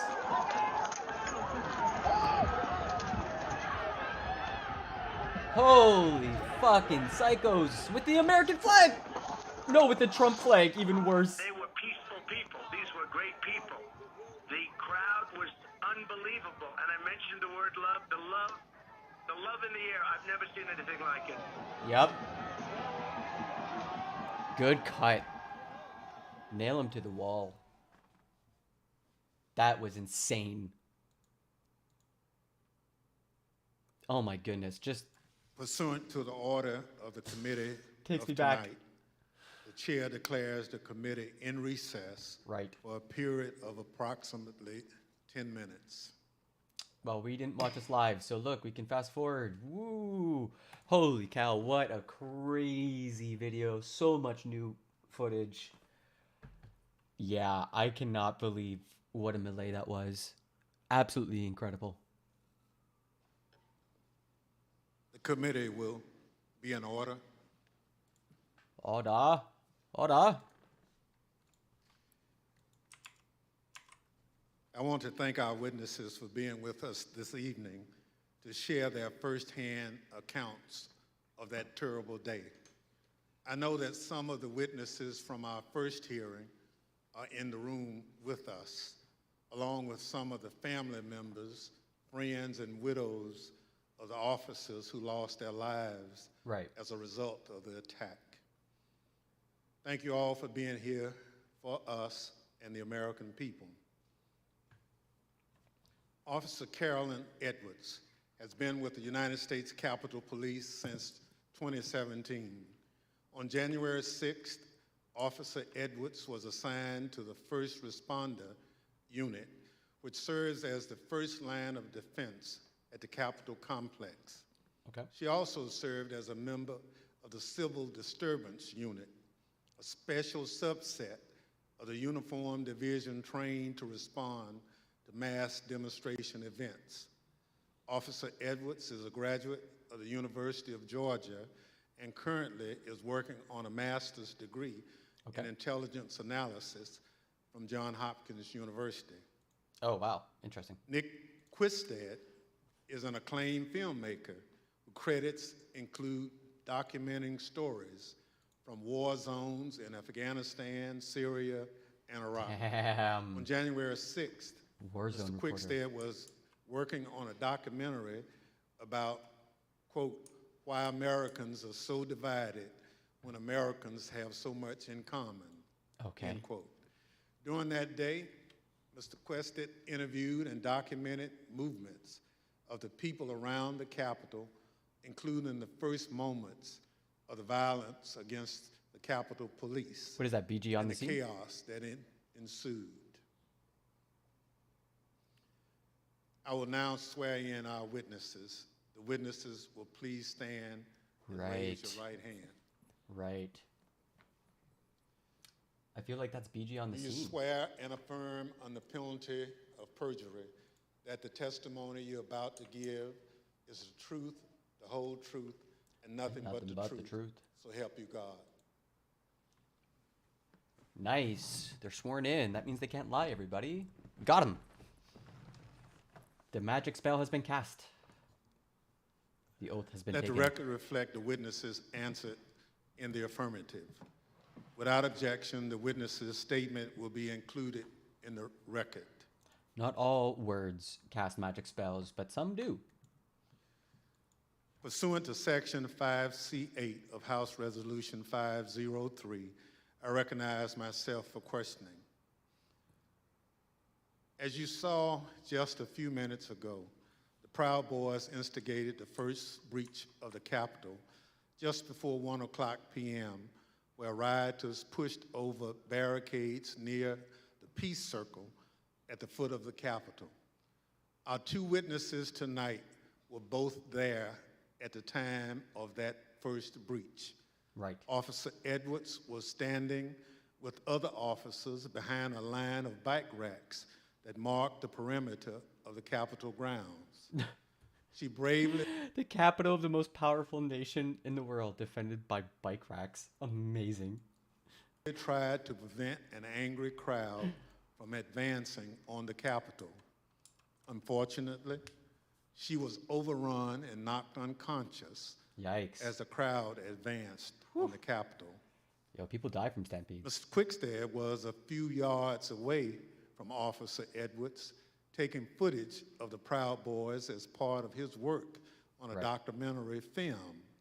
Most of his footage has never been shown publicly before we shared it this evening. Oh, okay. Officer Edwards, I'd like to start by asking so it's not BG if you on the could scene. tell us why you believe it's important for you to share your story this evening with the committee and the American public. Okay. Please turn on your your microphone. Lol. Well, thank you, Mr. Chairman. I really appreciate it, and thank you to the committee for having me here to testify. I was called a lot of things on January 6, 2021, and the days thereafter. I was called Nancy Pelosi's dog, called incompetent, called a hero, and a villain. I was called a traitor to my country, my oath, and my Constitution. Wow. In actuality, I was none of those things. I was an American, standing face to face with other Americans, asking myself how many times, many times, how we had gotten here. I had been called names before, but never had my patriotism or duty been called into question. I, who got up every day, no matter how early the hour or how late I got in the night before, to put on my uniform and to protect America's symbol of democracy. I, who spent... Man, Fox News is missing out on all this cop worship. Amazing. That must have been a tough decision. Countless hours in the baking sun and freezing snow to make sure that America's elected officials were able to do their job. I, whose literal blood, sweat, and tears were shed that day defending the building that I spent countless holidays and weekends working in. I am the proud granddaughter of a Marine that fought in the Battle of the Chosin Reservoir in the Korean War. Damn. I think of my papa often in these days. Okay. How he was so young and thrown into a battle he never saw coming. Right. And answered the The call. Korean War was fucked up too. Absolutely fucked up. All at a great personal cost. How he lived the rest of his days with bullets and shrapnel in his legs. Yeah. I never once complained about his sacrifice. I would like to think that he would be proud of me. Proud of his granddaughter that stood her ground that day and continued fighting, even though she was wounded, like he did many years ago.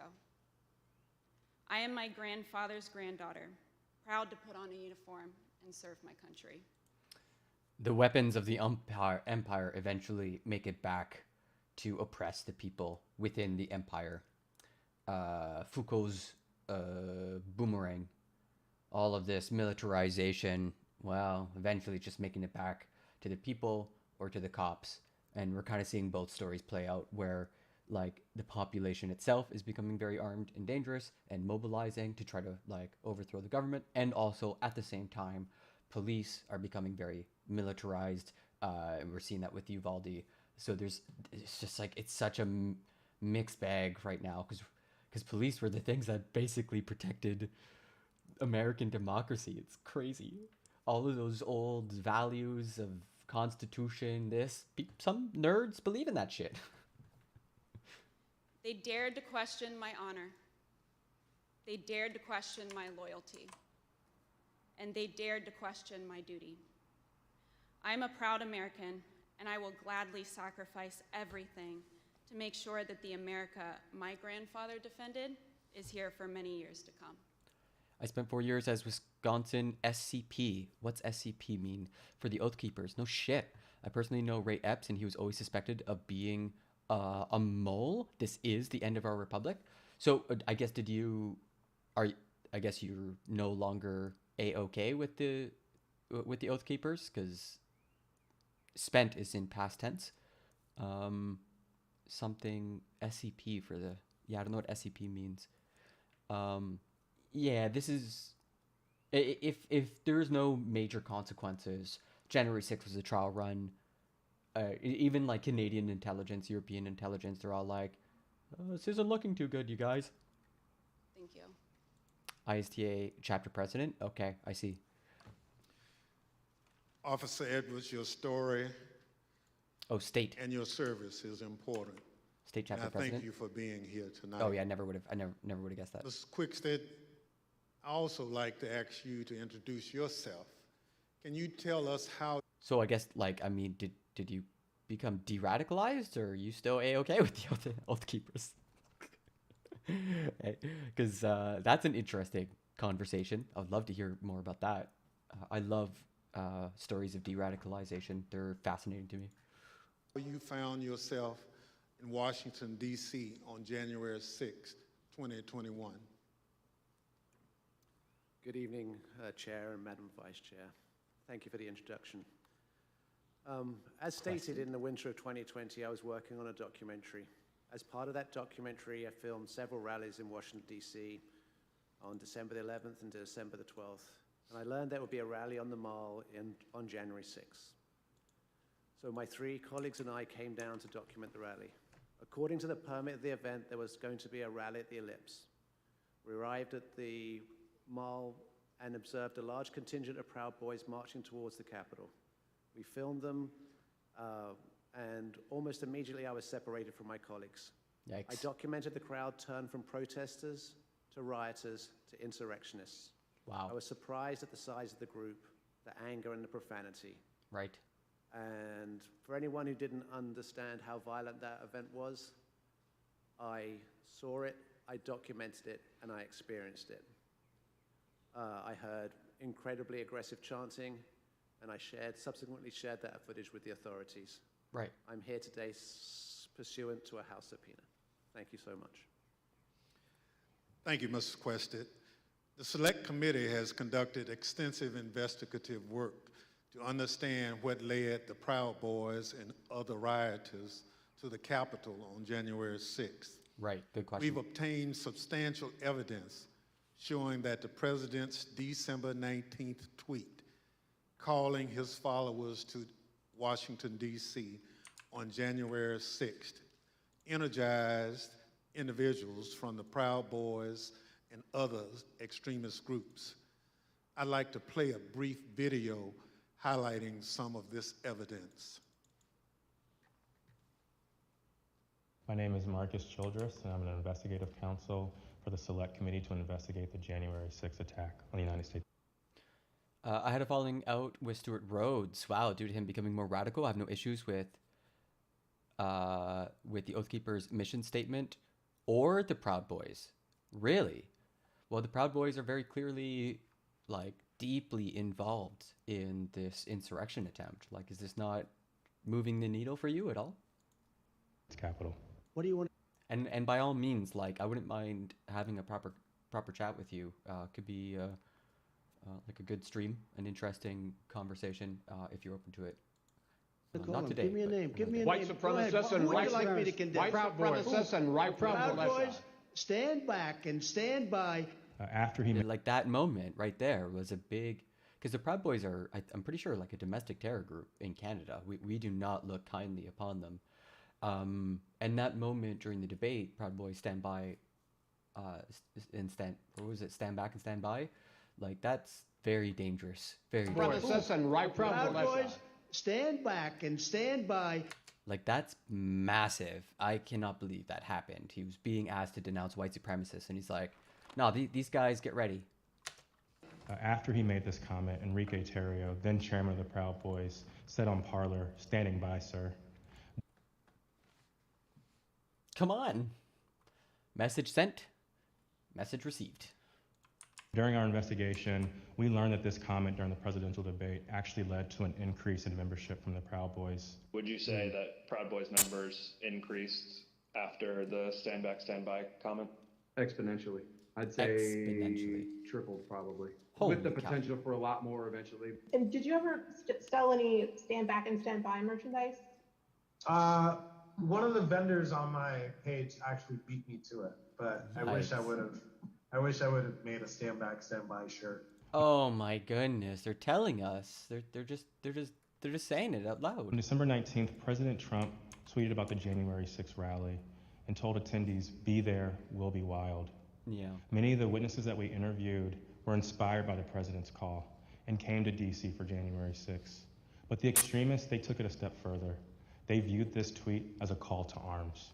A day later, the Department of Justice describes how the Proud Boys created a chat called the Ministry of Self-Defense Leadership Chat. In this chat, the Proud Boys established a command structure in anticipation of coming back to DC on January 6th. How can the Proud Boys support white power when they have black and Hispanic members? How could black people fight for the Confederacy? Some did. Some believed in the Confederacy because they had found positions within it where they were shielded from the oppression. Some people may believe or may not totally believe in the whole white supremacy thing. It might just be a sliver of the full pie, and like you might have joined more for the camaraderie or the militancy or the sense of anti-government appeal. So you can have some people be full-blown white supremacists, and also at the same time, their idea is arguing with other ideas in the same group. But for most people, if there are white supremacists whose ideas just get to be like one piece of food at the potluck, then the whole thing's white supremacist, because no one wants to come anywhere close to it. It's toxic, it's poison, it poisons the well. It's exactly why the Civil War was fought, was because of white supremacy, was this idea of racial superiority. So it is absolutely possible that some people who do not identify as white, or who might think they'll be protected within this new system, or who already have a place of status, like let's say the leader of an organization, might feel like these ideas aren't really real. They're not like really real. They don't actually believe it. They're not actually going to do it, you know? But yeah, they are going to do it. Oh hell yeah. Oh hell yeah, the white supremacists will come and they will absolutely throw shit over, and they will absolutely burn shit down. For sure. The Department of Justice describes Mr. Terrio coming into possession of a document called the 1776 Returns, which describes individuals occupying key buildings around the United States Capitol. Right. The Oath Keepers are another group that the committee investigated. You better get your ass to D.C., folks, this Saturday. Yeah, if you don't. Yeah, like how can you stand for this guy? How can you stand for Oath Keepers, who's on with Alex Jones? You know what I mean? Like it's Alex Jones. It's like one of the most degenerate people in media for the past decade. There'll be no more republic, but we're not going to let that happen. It's not even an if. It's either President Trump is encouraged and bolstered, strengthened to do what he must do, or we wind up in a bloody fight. We all know that. The fight's coming. So you had a falling out with this guy because he was more radical? He was getting too radical. I guess that's the part I'm confused about, because to me, like, if they got to this point, it's because they were on that path. It was just like the logical conclusion of such intense anti-government rhetoric. At a certain point, you're just going to assume that you know better than the representative democracy. So I'm kind of curious, like, where that line was drawn for you, because that's fascinating to me. The Oath Keepers began planning to block the peaceful transfer of power shortly after the November 3rd election. And according to the Department of Justice, Stuart Rhodes, the Oath Keepers leader, said to his followers that we were not going to get through this without a civil war. In response to the December 19th, 2020 tweet by President Trump, the Oath Keepers focused on January 6th in Washington, D.C. In response to the tweet, one member, the president of the Florida chapter, put on social... Yeah. Maybe at the end of this video, I could send you a Discord link and we can chat on stream. Media, the president called us to the Capitol. He wants us to make it wild. The goal was for the Oath Keepers to be called to duty so that they could keep the president in power, although President Trump had just lost the election. The committee learned that the Oath Keepers set up quick reaction forces outside of the city in Virginia where they stored arms. The goal of these quick reaction forces was to be on standby just in case President Trump invoked the Insurrection Act. Did the Oath Keepers ever provide weapons to members? I'm going to decline to answer that and put them at grounds for Ooh, yikes. process grounds. In footage obtained by the committee, we learned that on the night of January 5th, Enrique Tarrio and Stuart Rhodes met in a parking garage in Washington, D.C. There's mutual. Okay, sounds good. I'll reach out to you. I'll just need like some sort of information just to confirm that you are who you say you are, like it is the internet. Nothing that like you're uncomfortable with, but like just something to help me understand sort of who you were or position or whatever, so I can sort of contextualize and frame the conversation for the viewers.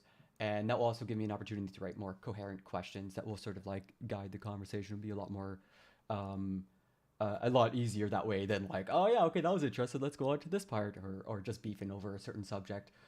It's usually helpful to have like something to move on or whatever too. But yeah, I'll reach out to you. That could be a really interesting conversation. For sure. There. I think we're fighting the same fight, and I think that's what's important. The committee learned that the Oath Keepers went into the Capitol through the east doors in two stack formations. The DOJ alleges that one of the stacks went into the Capitol looking for Speaker Pelosi, although they never found her. Right. As the attack was unfolding, Mr. Tarrio took credit. In documents obtained by the Department of Justice, Mr. Tarrio said in an encrypted chat, "Make no mistake, and we did this." Yikes. Nothing like having them admit to it. Yo, like, they just put out so much evidence themselves. Like, it's crazy. Mr. Tarrio even posted a video which seemed to resemble him in front of the Capitol with a black cape. And the title of the video was Premonition. These people seriously think they're like supervillains. The evidence developed by the Select Committee and the Department of Justice highlights how each group participated on the attack on the Capitol on January 6th. In fact, the investigation revealed that it was individuals associated with the Proud Boys who instigated the initial breach at the Peace Circle at 12:53 p.m. Okay, so they were the tip of the spear, the vanguard. You have to have a vanguard. Within 10 minutes, rioters had already filled the Lower West Plaza. By 2 o'clock, rioters had reached the doors on the West and the East Plazas. And by 2:13, rioters had actually broken through the Senate wing door and gotten into the Capitol building. A series of breaches followed. At 2:25 p.m., rioters breached the east side doors to the rotunda.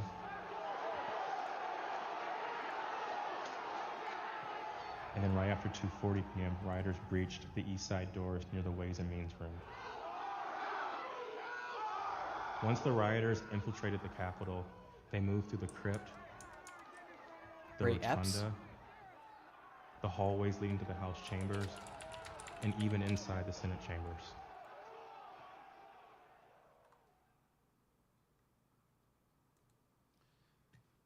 Individuals associated with two violent extremist groups have been charged with seditious conspiracy in connection with the January 6th attack.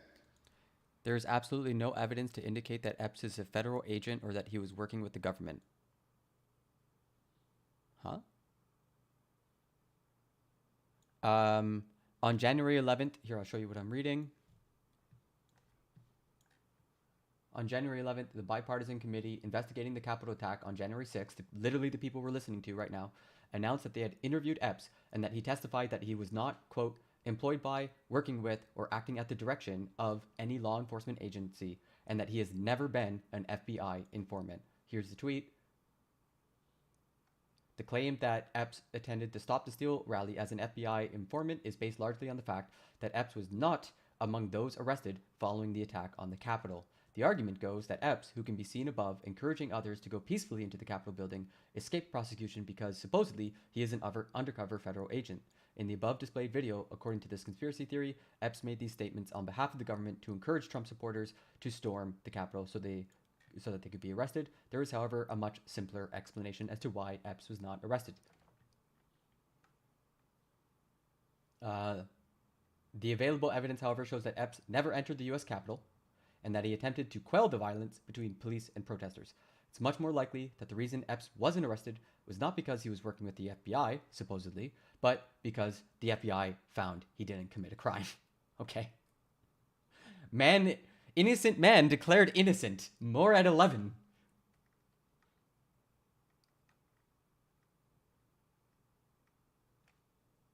Yeah, in summary, there's no evidence to indicate that Epps went to the Capitol himself or that he committed other criminal offenses. He has not been charged with any crimes. Why do I need to research this person? It sounds like the heart of a conspiracy theory. The conspiratorial claim that the attack on the U.S. Capitol was a false flag conducted by federal agents hinges largely on the identity of one man. What? I'm confused. One is the Oath Keepers. And that adds up. Yes. It does add up. It is, what is it, like Occam's razor? The simplest explanation is usually the true one.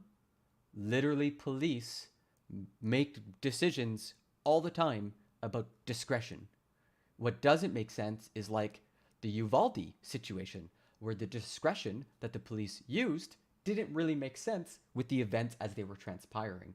Now, someone looking at someone who was at the January 6th, which apparently he wasn't, and saying like, yeah, we're not interested in that guy. That's a very simple, straightforward, basic story. Some people thought this guy was involved. Turns out he wasn't. Okay. All right. Yeah. I'm sure you have a different opinion, but I mean, if we're gonna sit here and listen to the January 6th committee and take them at their word, and they themselves are saying this dude is not who you say he is. Ray Epps is not an FBI agent. He wasn't even at the Capitol. Then I don't know what there's to talk about. They are on that armed anti-government extremists. Okay, I'll reach out. I'll see you later. Bye-bye, everyone. The other group is the Proud Boys. They promote white supremacist beliefs and have engaged in violence with people they view as their political enemies. Right.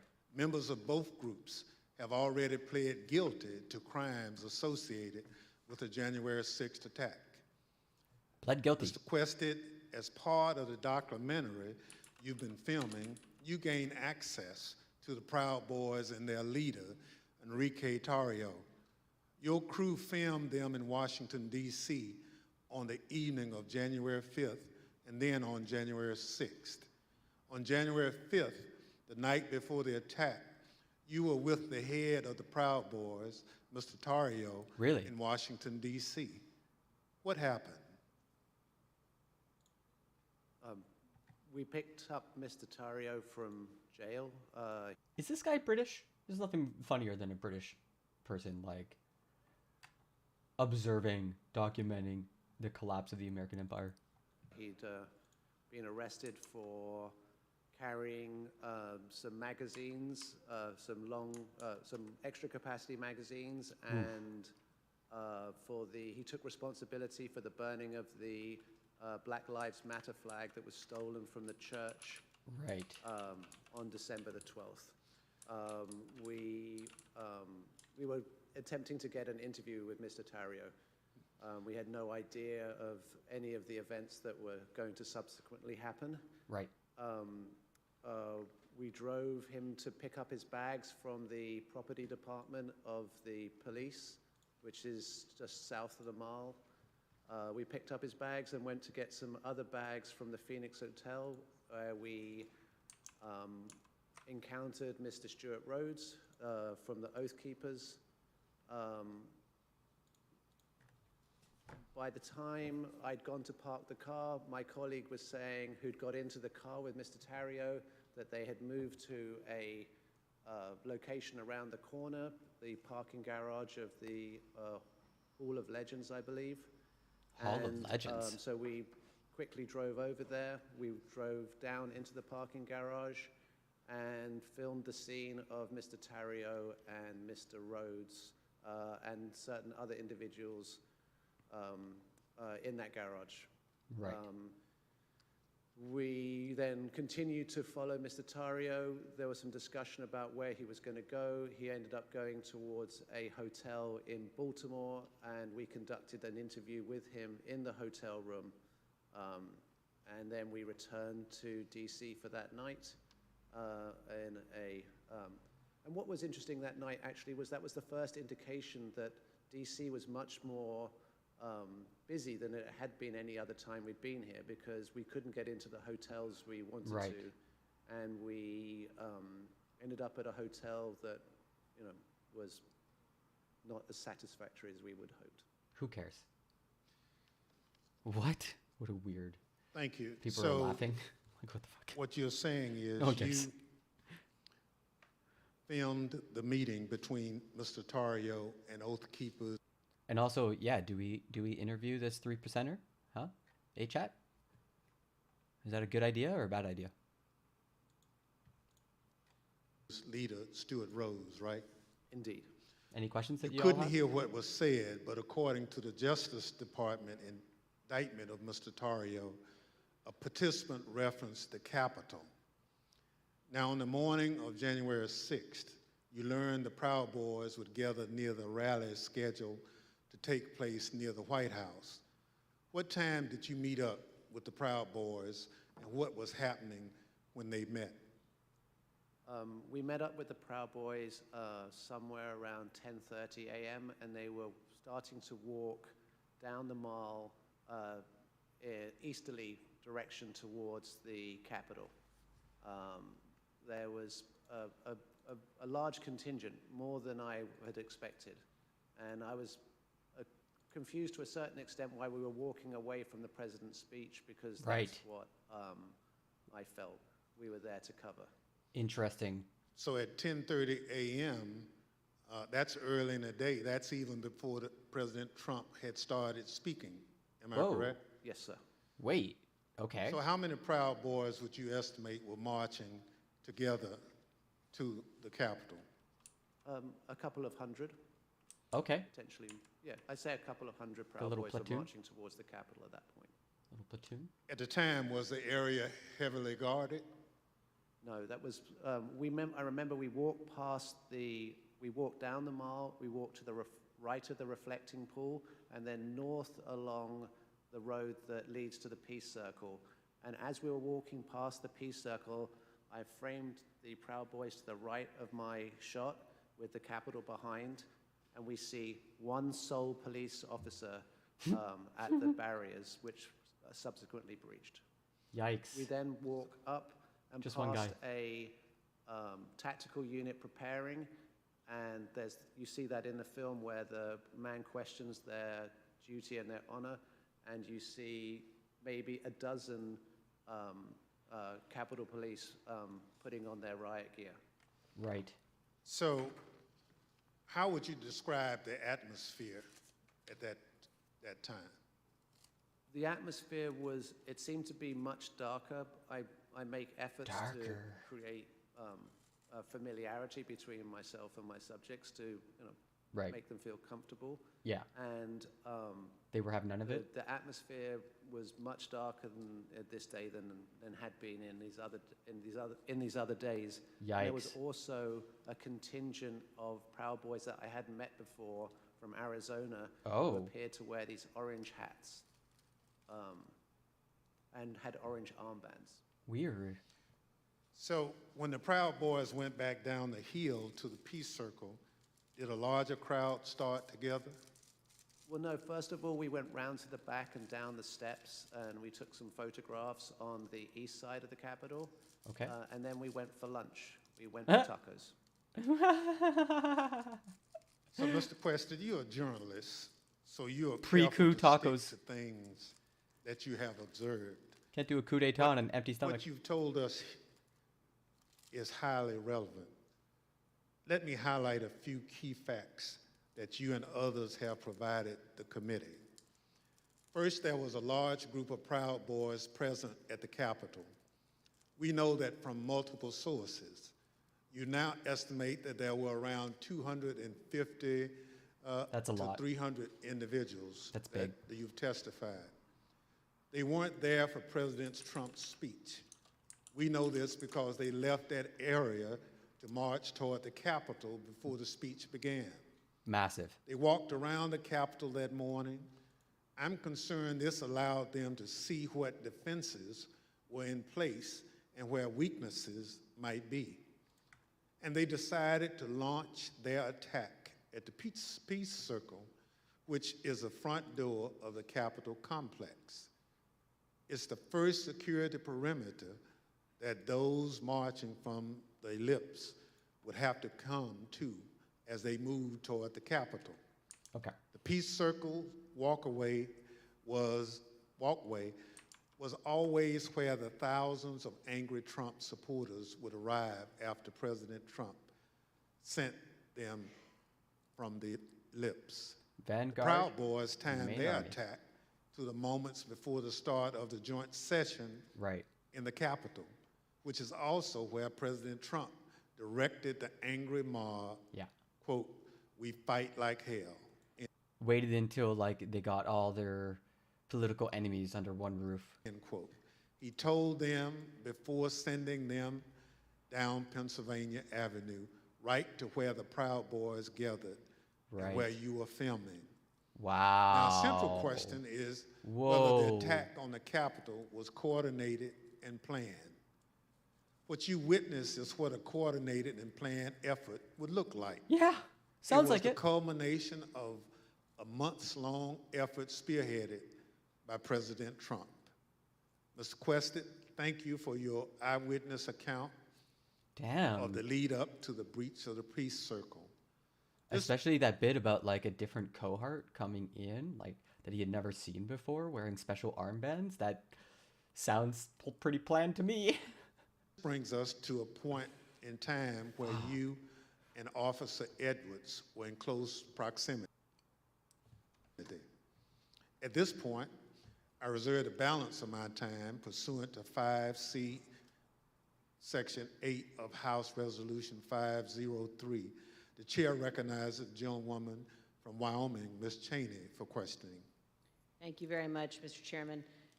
Officer Edwards, I want to start by thanking you for your service and thank you for your courage. Thank you for being here this evening. I know that it's not easy to relive what happened for you and for the officers behind you and for the family members of officers in the audience this evening. Yeah, like PTSD for real. But it's really important for the country to have a full accounting and understand what happened. I want to start, Officer Edwards, with a short clip that shows the horrible moment when you were injured as the Peace Circle was breached.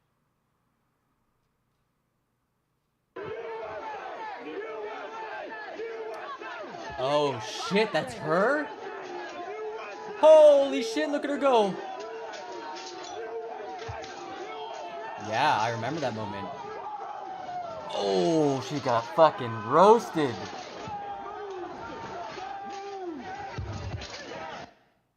Absolutely rolled. Officer Edwards, can you describe the crowd that had assembled at the Peace Circle as you and your fellow officers stood behind and guarded the bike racks at the Peace Circle? Yes, so there were about, I want to say about 5 of us on that line. And there was our bike rack, and then at the bottom of the Pennsylvania Avenue walkway, or right by Peace Circle, Can you hear that little tremor in her voice? there was another bike rack. And so the crowd had kind of gathered there. It was the crowd led by Joseph Biggs. And they were mostly in civilian clothes. There were some who had military fatigues on. We could see people with bulletproof vests on, things like that. They didn't seem, extremely cohesive, but they had gathered there in their outfits. But they had gathered there together, and Joseph Biggs started. He had a megaphone, and he started talking about. First it was things kind of relating to Congress, and then the tables started turning once the, what is now the Arizona group is what you said, the crowd with orange hats, they came up chanting F-U-C-K, Antifa, and they joined that group. And once they joined that group, Joseph Biggs' rhetoric turned to the Capitol Police. Right. He started asking us questions like, you didn't miss a paycheck during the pandemic, mentioning stuff about The liars are lying, and they will continue lying Oh, until you believe nice. the lie. Yo, thanks for subscribing, Trudy Maid. Oh, lovely. You're a sweetie. Over the next month, we'll have more benefits and gifts for subscribers. I'm slowly but surely convincing my niece to do some lovely art. She's a great jar.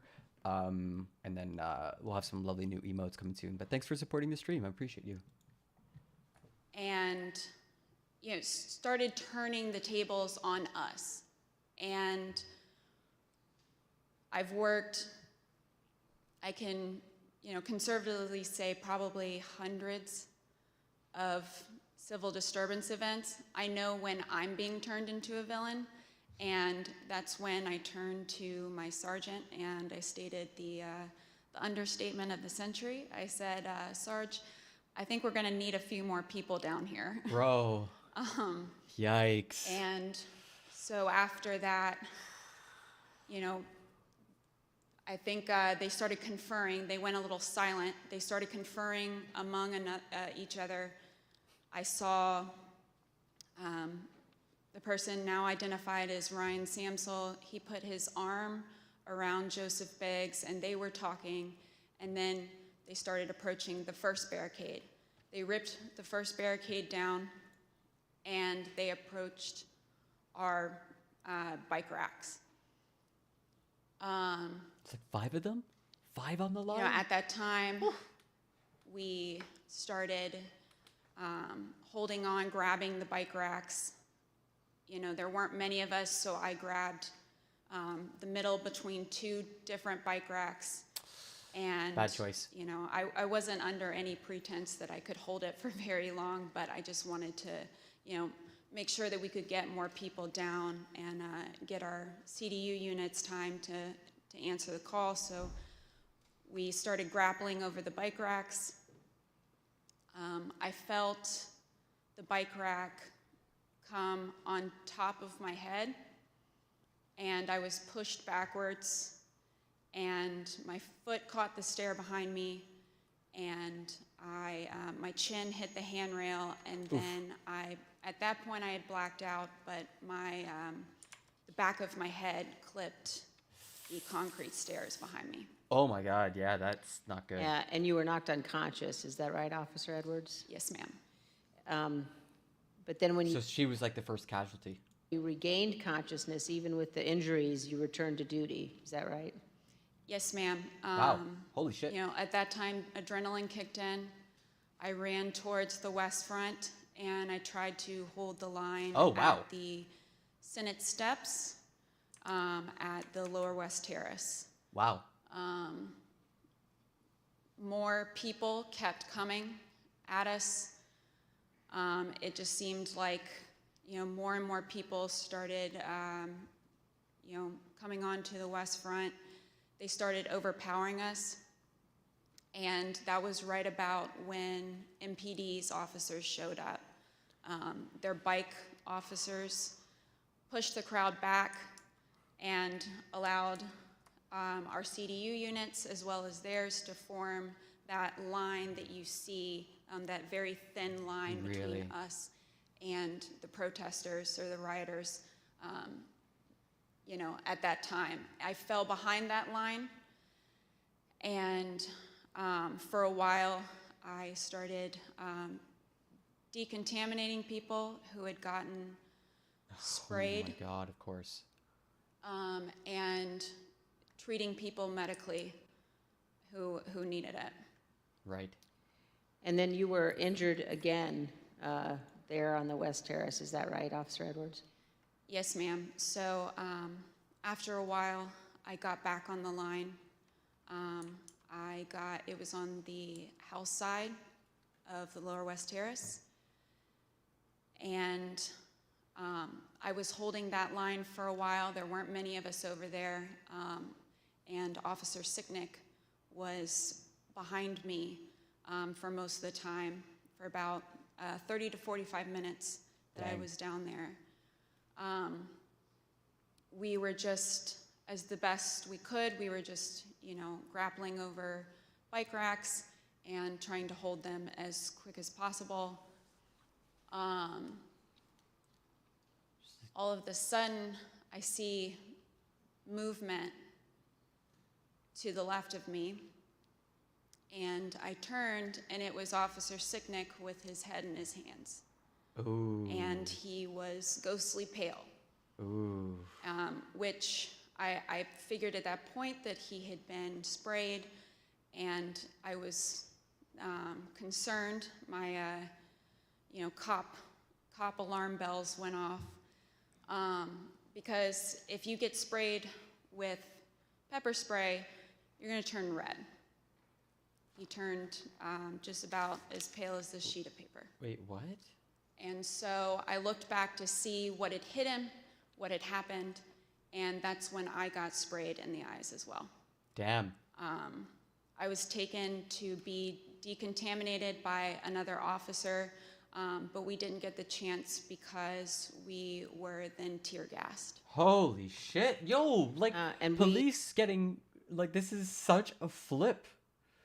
This is such a reversal of, oh my God, of expectations. Like, it's the police getting tear gassed and maced. They did not come ready to party. We are going to play just a brief clip of that moment that you've just described, Officer Edwards. Okay, that's a fucked up moment.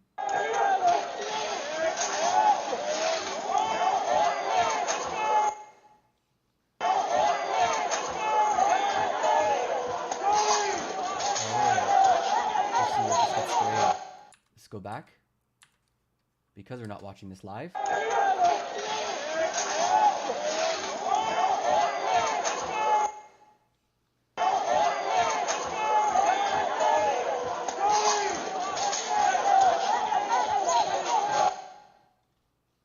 Yeah, and then you're disabled.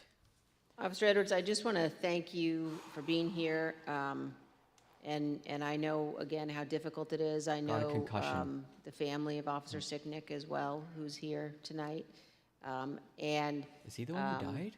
One of the things one of the Capitol Police officers said to me recently was to ask me whether or not, as members of Congress, all of us understood that on that day on January 6th, when we were evacuated from the chamber, were led to a safe, undisclosed location, whether we knew that so many of you had rushed out of the building and into the fight. And I can assure you that we do know that, and that we understand how important your service is. Thank you for your continued work with our committee and the interviews, and thank you very much for both of you for being here this evening. Mr. Chairman, I yield back. Holy Thank you very cow. much. That was a good first hearing. Oh my goodness. Ms. Edwards, can you give us a lot of spicy one memory of that empanadas. awful day that stands out most vividly in your mind? I can. That time when I talked about falling behind MPD's line,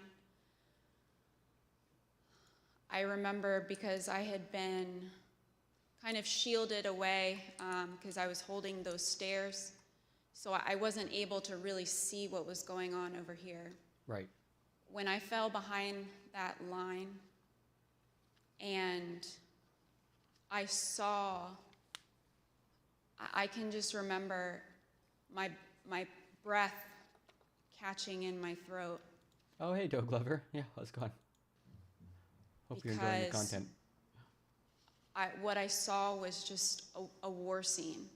It was something like I'd seen out of the movies. Yeah. I couldn't believe my eyes. There were officers on the ground. Yikes. You know, they were bleeding. They were throwing up. They were. Oh, it's Dog Lover. I'm an idiot. I'm just thinking Donnie Glover for something, but it's Dog Lover 2020. You know, they had. I mean, I saw friends with blood all over their faces. I was slipping in people's blood. Yikes. You know, I was catching people as they fell. It was carnage. It was chaos. I can't even describe what I saw. Never in my wildest dreams did I think that as a police officer, as a law enforcement officer, I would find myself in the middle of a battle. Right. You know, I'm trained to detain, you know, a couple of subjects and handle a crowd, but Right. I'm not combat trained. Right. And that day, it was just hours of hand-to-hand combat, hours of dealing Martial arts. with things that were way beyond any law enforcement officer has ever trained for. And I just remember. We need to train more police. I just remember I'm that joking. moment of stepping behind the line and just seeing the absolute war zone that the West Front had become. Crazy.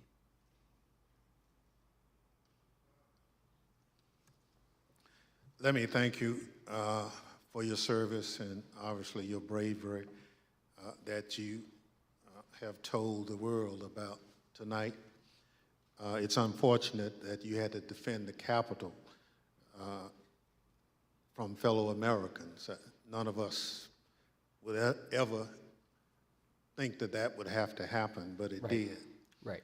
So let me thank our witnesses for joining us tonight and sharing their experiences with America. Good stuff. Throughout my chairmanship of this committee, When's the next I've one? continuously vowed that this committee will ensure a comprehensive account of the heroic acts on January 6th, and that we will follow the facts wherever they lead. Your testimony is an essential part of that record and helps us do our job. Mr. Quested, thank you for sharing your footage and your account of the day's events with us. I'm just going to go to the washroom. I'll be right back. The images you recorded and have shared with the committee do a better job than any of our words in reinforcing the violence of January 6th.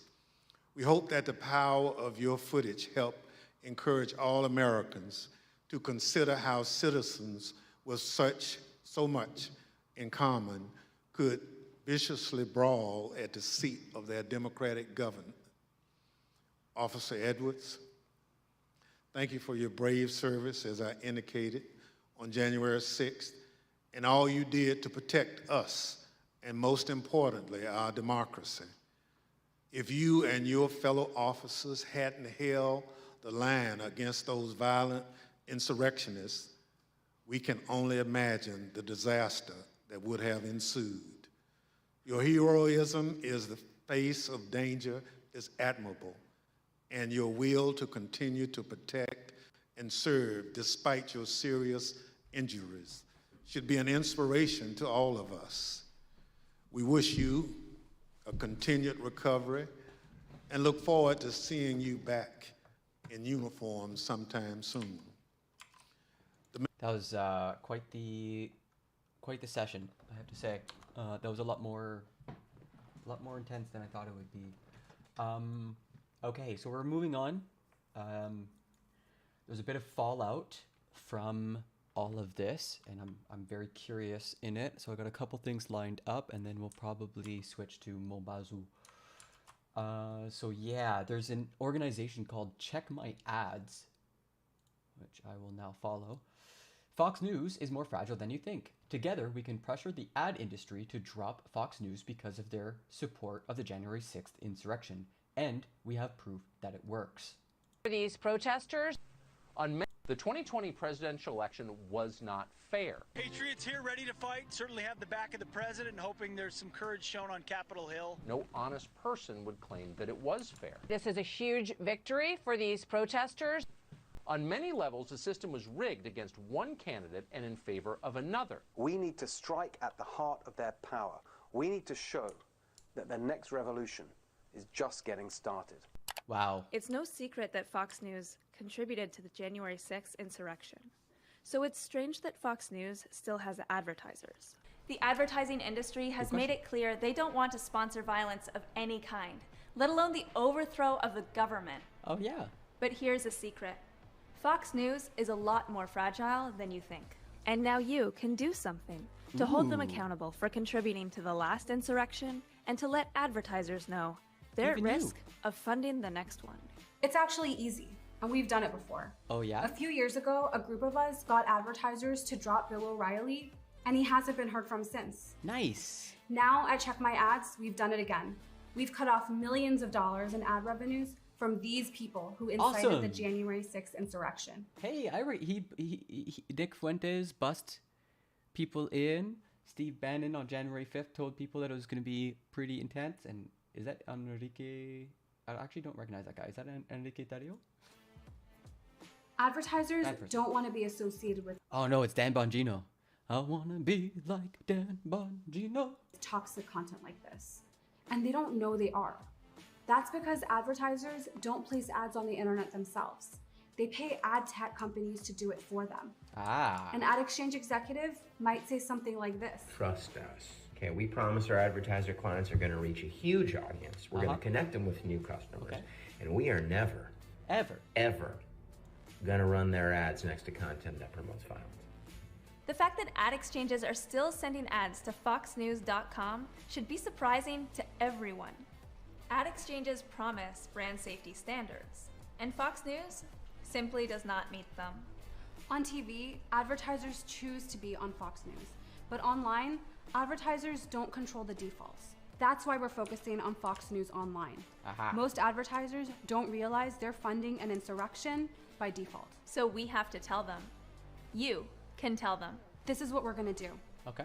Email them. Okay. That's right. You, me, all of us, we're gonna call them up. Hey there. I would just, maybe, don't do that because, look, cards on the table here. I have a great life. I don't want to be political. It's just business. I just do ad tech. Yeah. I'm not the enemy. That's true, but someone has to draw the line. Hell yeah. Advertisers have already said they don't want to fund violence. Now it's up to us to block Fox.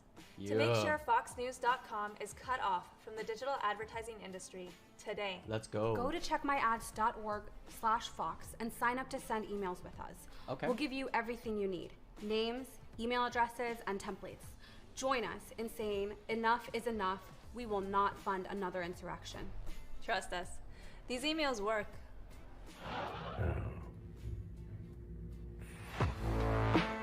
Right.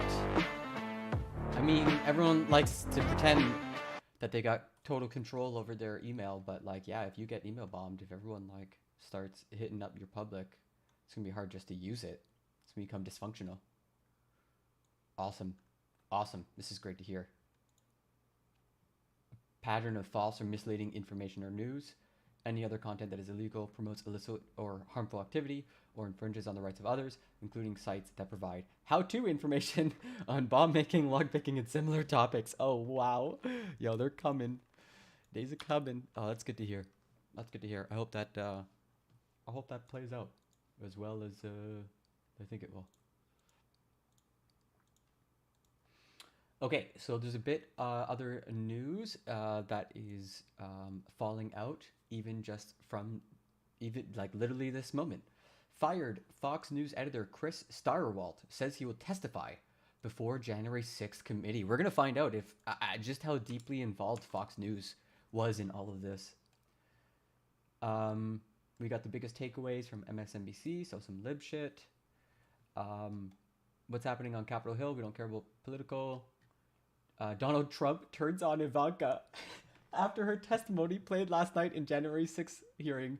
Quote, Ivanka Trump was not involved in looking at or studying election results. She had long since checked out.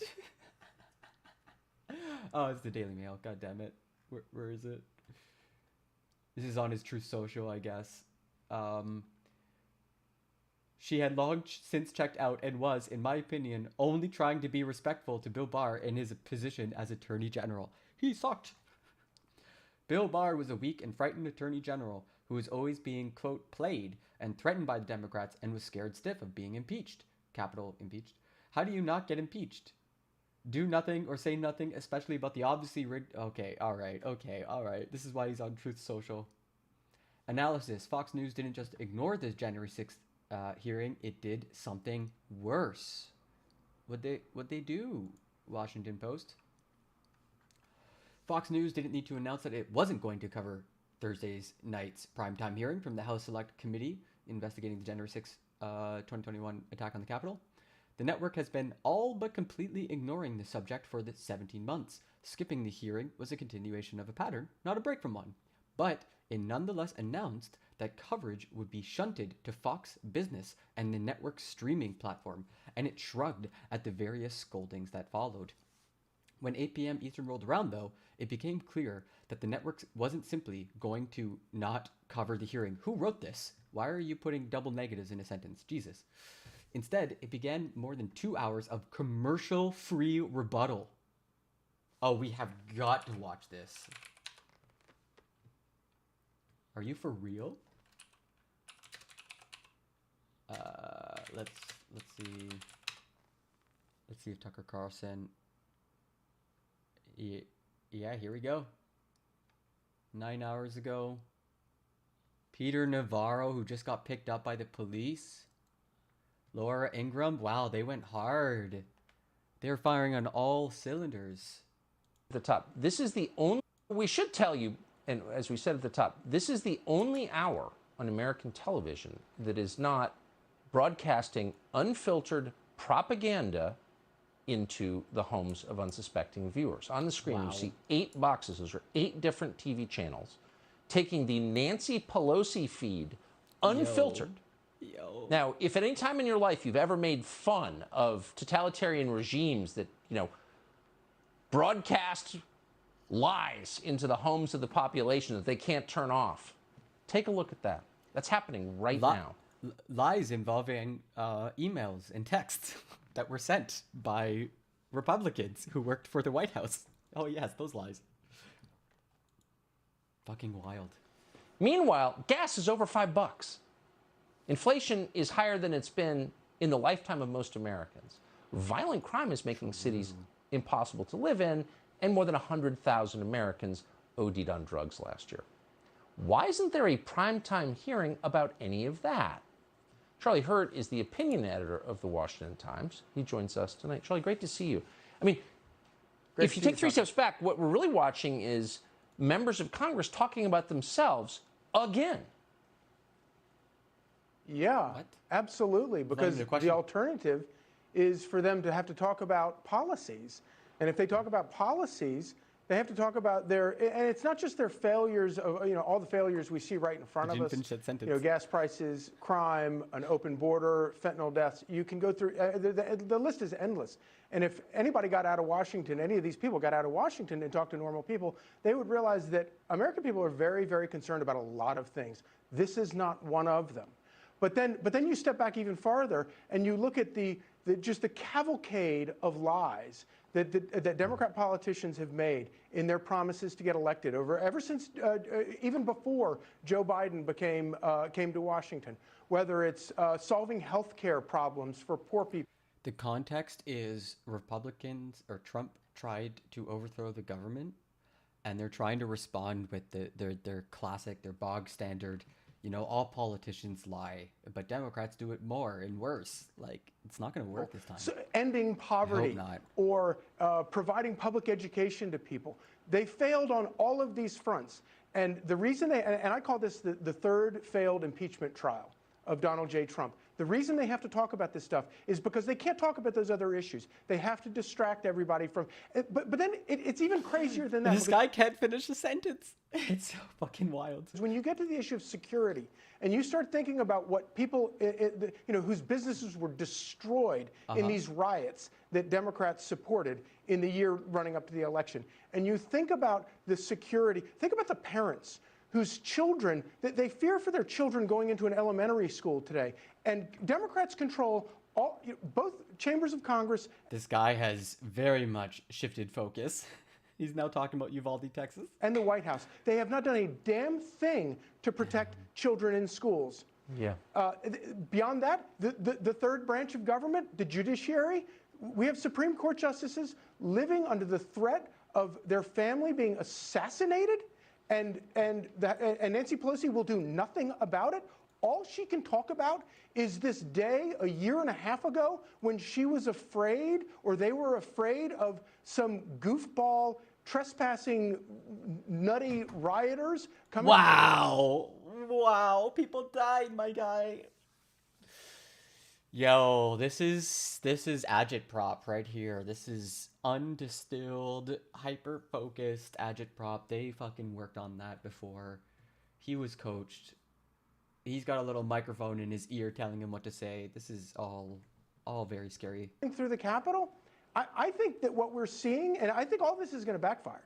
And I think what we're seeing right here, and I think it's great. I mean, that image you just showed of all the networks of obedient people, obedient networks showing this thing on command.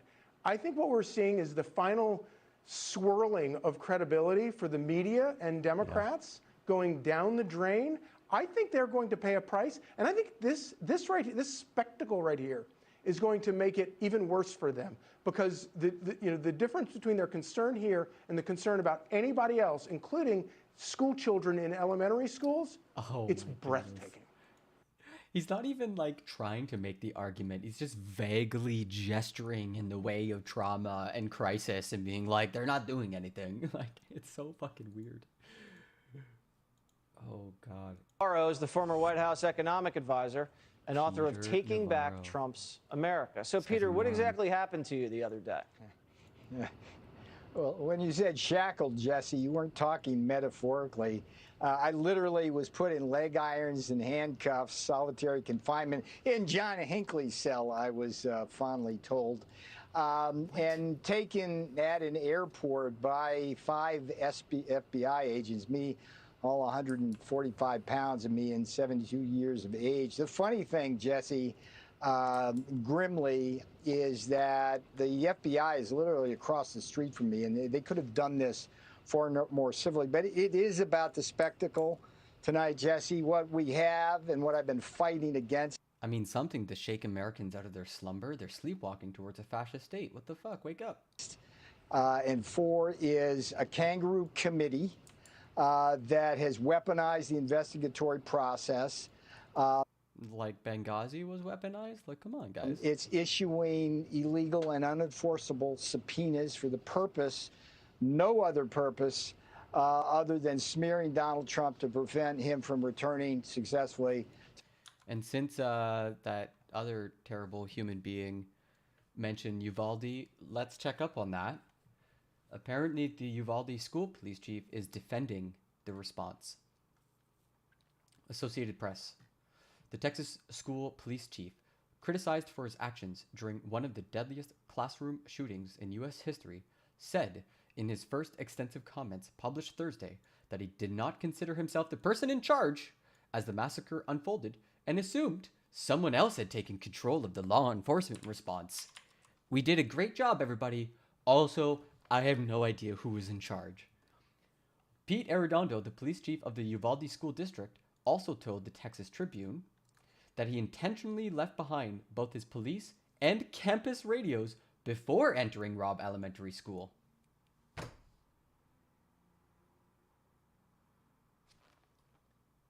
Why? An 18-year-old gunman killed 19 children and 2 teachers behind a locked classroom door that the chief said was reinforced with a steel jam and could not be kicked in. Police famous for not being able to get past closed doors. Poor radio communications is among the concerns raised about how police handled the May 24th shooting and why they didn't confront the gunman for more than an hour, even as anguished parents outside the school urged officers to go in. Separately, the New York Times reported Thursday that documents show police waited for protective equipment as they delayed entering the campus, even as they became aware that some victims needed medical treatment. Arredondo told the Tribune that from the hallway of the school, he used his cell phone to call for tactical gear, a sniper, and keys to get inside the classroom. He said he held back from the door for 40 minutes to avoid provoking gunfire and tried dozens of keys brought to him, but that, one by one, they failed to work. How was he trying keys on a door, but also avoiding it to avoid gunfire? These two pieces don't make sense. What? He tried keys for 40 minutes and they failed? Dozens of keys? Come the fuck on. How am I supposed to believe that? Each time I tried a key, I was just praying, he told the Tribune. In the more than 2 weeks since the shooting, Arredondo's actions have come under intensifying scrutiny from both state officials and experts trained in mass shooting responses. Stephen McCraw, the head of the Texas Department of Public Safety, has said the school police chief, who he described as the incident commander, made the, quote, wrong decision, end quote, to not order officers to breach the classroom more quickly to confront the gunman. But Arredondo, who told the Tribune he believed that carrying radios would slow him down, guy called for a sniper but thinks radios would slow him down. What? How does that even make sense? As he entered the school, and that he knew that radios did not work in some school buildings, said he never considered himself the scene's incident commander and did not give any instruction that police should not attempt to breach the building. This is not adding up in any way, shape, or form. Quote, I didn't issue any orders, Arredondo said. I called for assistance and asked for an extraction tool to open the door. Arredondo has not responded to repeated interview requests and questions from the Associated Press. Arredondo's account and records obtained by the Times were published Thursday as law enforcement and state officials have struggled to present an accurate timeline and details. They have also made frequent corrections to previous statements, and no information about the police response has been formally released by investigators since the days that followed the attack. They still haven't put out a formal fucking document? Jesus.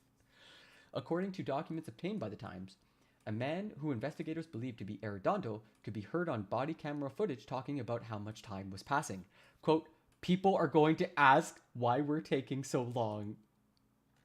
That's what he was worried about, said the man, according to a transcript of officers' body camera footage obtained by the newspaper. Quote, we're trying to preserve the rest of the life. Doesn't sound like it, buddy. 60 officers had assembled on the scene by the time 4 officers made entry, according to the report. The 2 classrooms where the shooting took place included 33 children and 3 teachers. Not all the victims were found dead when officers finally went inside. One teacher died in an ambulance. Oof. And 3 children died at nearby hospitals, according to the records obtained by the Times, which included a review of law enforcement documents and videos that have been gathered as part of the investigation. The family of Xavier Lopez, 10, said the boy had been shot in the back and lost a lot of blood as he waited for medical attention. Quote, he could have been saved. Leonard Sandoval, the boy's grandfather, told the newspaper, quote, the police did not go in for more than an hour. He bled out. The records obtained by the Times offered other new details, including that the gunman, Salvador Ramos, had a, quote, Hellfire trigger device meant to allow a semi-automatic AR-15 style rifle to be fired more like an automatic weapon, but did not appear to have used it during the attack. Ramos had spent more than $6 grand amassing an arsenal of weapons that included 2 AR-15 style rifles, accessories, and hundreds of rounds of ammunition, according to the documents. The Times reported that some of the officers who first arrived at the school had long guns, and that Arredondo learned the gunman's identity while inside the school and attempted to communicate with him through the closed classroom doors. My guy, you're not going to talk down a mass murderer. What the fuck are you crazy? Eva Morellis, one of the teachers who was killed, made a phone call to her husband, a Uvalde School District police officer, during the attack. The documents obtained by the Times show that Ruben Ruiz informed responders on the scene that his wife was still alive in one of the classrooms. Quote, she says she is shot. Ruiz could be heard telling other officers as he arrived inside the school at 11:48 a.m., according to the body camera transcript obtained by the Times. By 12:46 p.m., Arredondo seemed to give his approval for officers to enter the room, the Times reported. Quote, if y'all are ready to do it, you do it. But yet somehow this guy was not the incident commander? Curious. About a week after the shooting, Department of Public Safety officials said Arredondo was no longer cooperating with the agency and had not responded to interview requests from the Texas Rangers, the agency's investigative unit. Arredondo's attorney, George Hyde, told the Tribune for Thursday's story that Arredondo cannot do an interview on the day the Rangers asked because he was covering shifts for his officers. Hyde said Arredondo is willing to cooperate with the Rangers' investigation, but would like to see a transcript of his previous comments. Quote, that's a fair thing to ask for before he has to then discuss it again, because as time goes by, all the information that he hears, it's hard to keep straight. So, sorry that's a break from the normal coverage, but I couldn't resist to find out what this piece of shit is saying. Holy cow. Like, literally in the same hour, we have heard of a cop who got concussed and then, like, rushed to the front line to, like, render first aid and continue defending the Capitol, to this bullshit. Ugh, just kind of drives you nuts. Okay, moving on. So Fox News is Ingrid scared. Mangle from New York City. Thanks for joining us. Now, Democrats and liberals, they've been flopping in primetime television for years. It's always the same, right? It's misleading information, vicious innuendo, attempts to connect the dots that never quite pay off. The drumbeat, constant drumbeat of demonization and distraction. It's neither entertaining nor edifying. It's just bad. It's definitely really interesting. It's definitely edifying. Programming. Now, tonight began with Chair Benny Thompson captivating a very small audience at the January 6th hearing on Capitol Hill with what ended up being a 12-minute snooze fest that was very heavy on rhetoric. Were you snoozing? I wasn't snoozing. The boy was calling the president a traitor. What are you talking about? The President of the United States trying to stop the transfer of power, a precedent that had stood for 220 years, even as our democracy had faced its most difficult test. Wait, Fox News played that? Oh, I get it. So now Benny Thompson cares about the transfer of power and making sure it works okay? Remember, he's the same Benny Thompson who voted against certifying George W. Bush's election win. Based. And by the way, I'm not even talking. Yo, based. Yo, this guy's awesome. Yo, he called it right. About the 2000 recount. We're talking about 2004, okay? Oh, George W. Bush. And the blowhard of the evening award goes to Liz Cheney. Now, if you thought her interviews were rough to watch, a little soporific, when it was off-the-cuff stuff. Try watching her for 30. Okay, soporific? Who the fuck uses that word? What the hell is soporific? 34 uninterrupted minutes of screen reading. Our oath to defend the United States Constitution. It means to make you drowsy or to sleep. I don't think her viewers know what the word soporific means, because I sure shit don't. And that oath must mean something. Tonight, I say this to my Republican colleagues who are defending the indefensible. There will come a day when Donald Trump is gone, but your dishonor will remain. I can't believe they're playing like the best bits. Oh my goodness. In the end, this was nearly 2 hours of an unsuccessful, laborious attempt to connect the dots back to Trump. So Trump to a coup that never happened. To a coup. Now we know why the press has been... Wow, they're going full on, like, don't believe your lying eyes. Incredible. Don't believe the rest of the world. Don't believe all the other news agencies. Only get your information from us. Like, this is dangerous, everybody. Publicly fretting after watching this, worried that Americans wouldn't tune in to this January 6th extravaganza. Because you've got a largely distracted audience. You've got people concerned with everyday issues. Will the American public be tuned in? It's crazy that the House panel has to find a way to make this horrific attack on our democracy interesting and important to many Americans.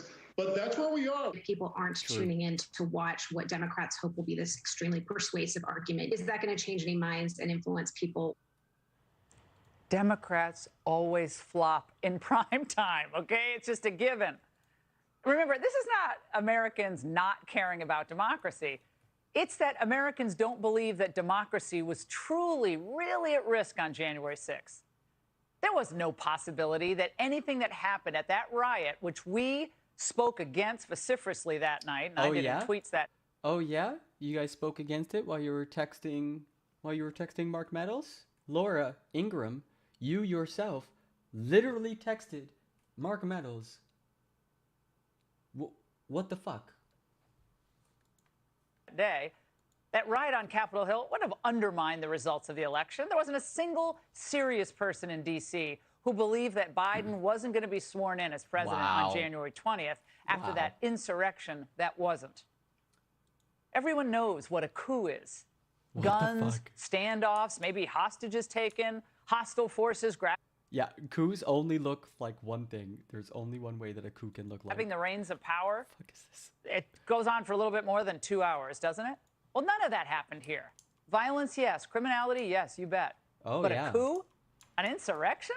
Bro. That's about as believable as Biden's new line that this economy is the strongest ever since World War II. Now, Buffalo guy with the horns and all of his friends, they break into the Capitol, and we're supposed to believe then Trump would suddenly be sworn in as president? Now, with Watergate, you think about Watergate, Nixon ordered a break-in of the DNC. Another Republican who tried to fuck with the peaceful transfer of power. Not sure you want to cite him. Then Nixon used that information to try to get elected. You could make sense of that narrative.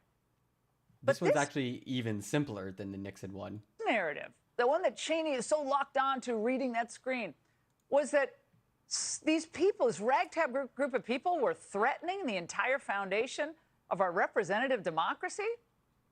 Yeah, if your vice president gets hanged in public view of the society's going to fall apart. That's ludicrous. The fact is, their people commit violence and riot all the time. Here, the Democrats needed to try to... This is where I stop because I just can't stomach the propaganda. Okay, everybody. Quite the stream. Holy cow. Oh my goodness. Thanks so much for being here for it. I should be here tomorrow morning. Tomorrow is Saturday? Is tomorrow Saturday? It's the weekend. Oh my God, it's the weekend. I will be here tomorrow, 9 a.m. We'll be following up, checking out, see what else has popped off. The next hearing will be Monday at 10 a.m. I should be able to cover that. It might be a bit tough because we'll just see how it plays out. But yeah, I would love to be there. Thanks so much for hanging out, Dog Lover. Nice to meet you. Welcome to the stream. Thanks so much for the subscription Trudy made. Love to see you around. Thanks for supporting the stream. And yeah. Sorry I was on hiatus. I had to do so much homework. But I'm designing a course. It's really cool on digital storytelling. So on how to do Twitch and how to do like DaVinci Resolve and stuff like that. So I thought it was kind of interesting. I hope you all have a lovely day. It's Montreal Fringe Fest. It's a beautiful time of the year. Hopefully it's not too hot, not too cool. Go enjoy yourselves. And yeah, I'll see you later. Bye everyone. I'll see you later. Au revoir. À la prochaine. Salut.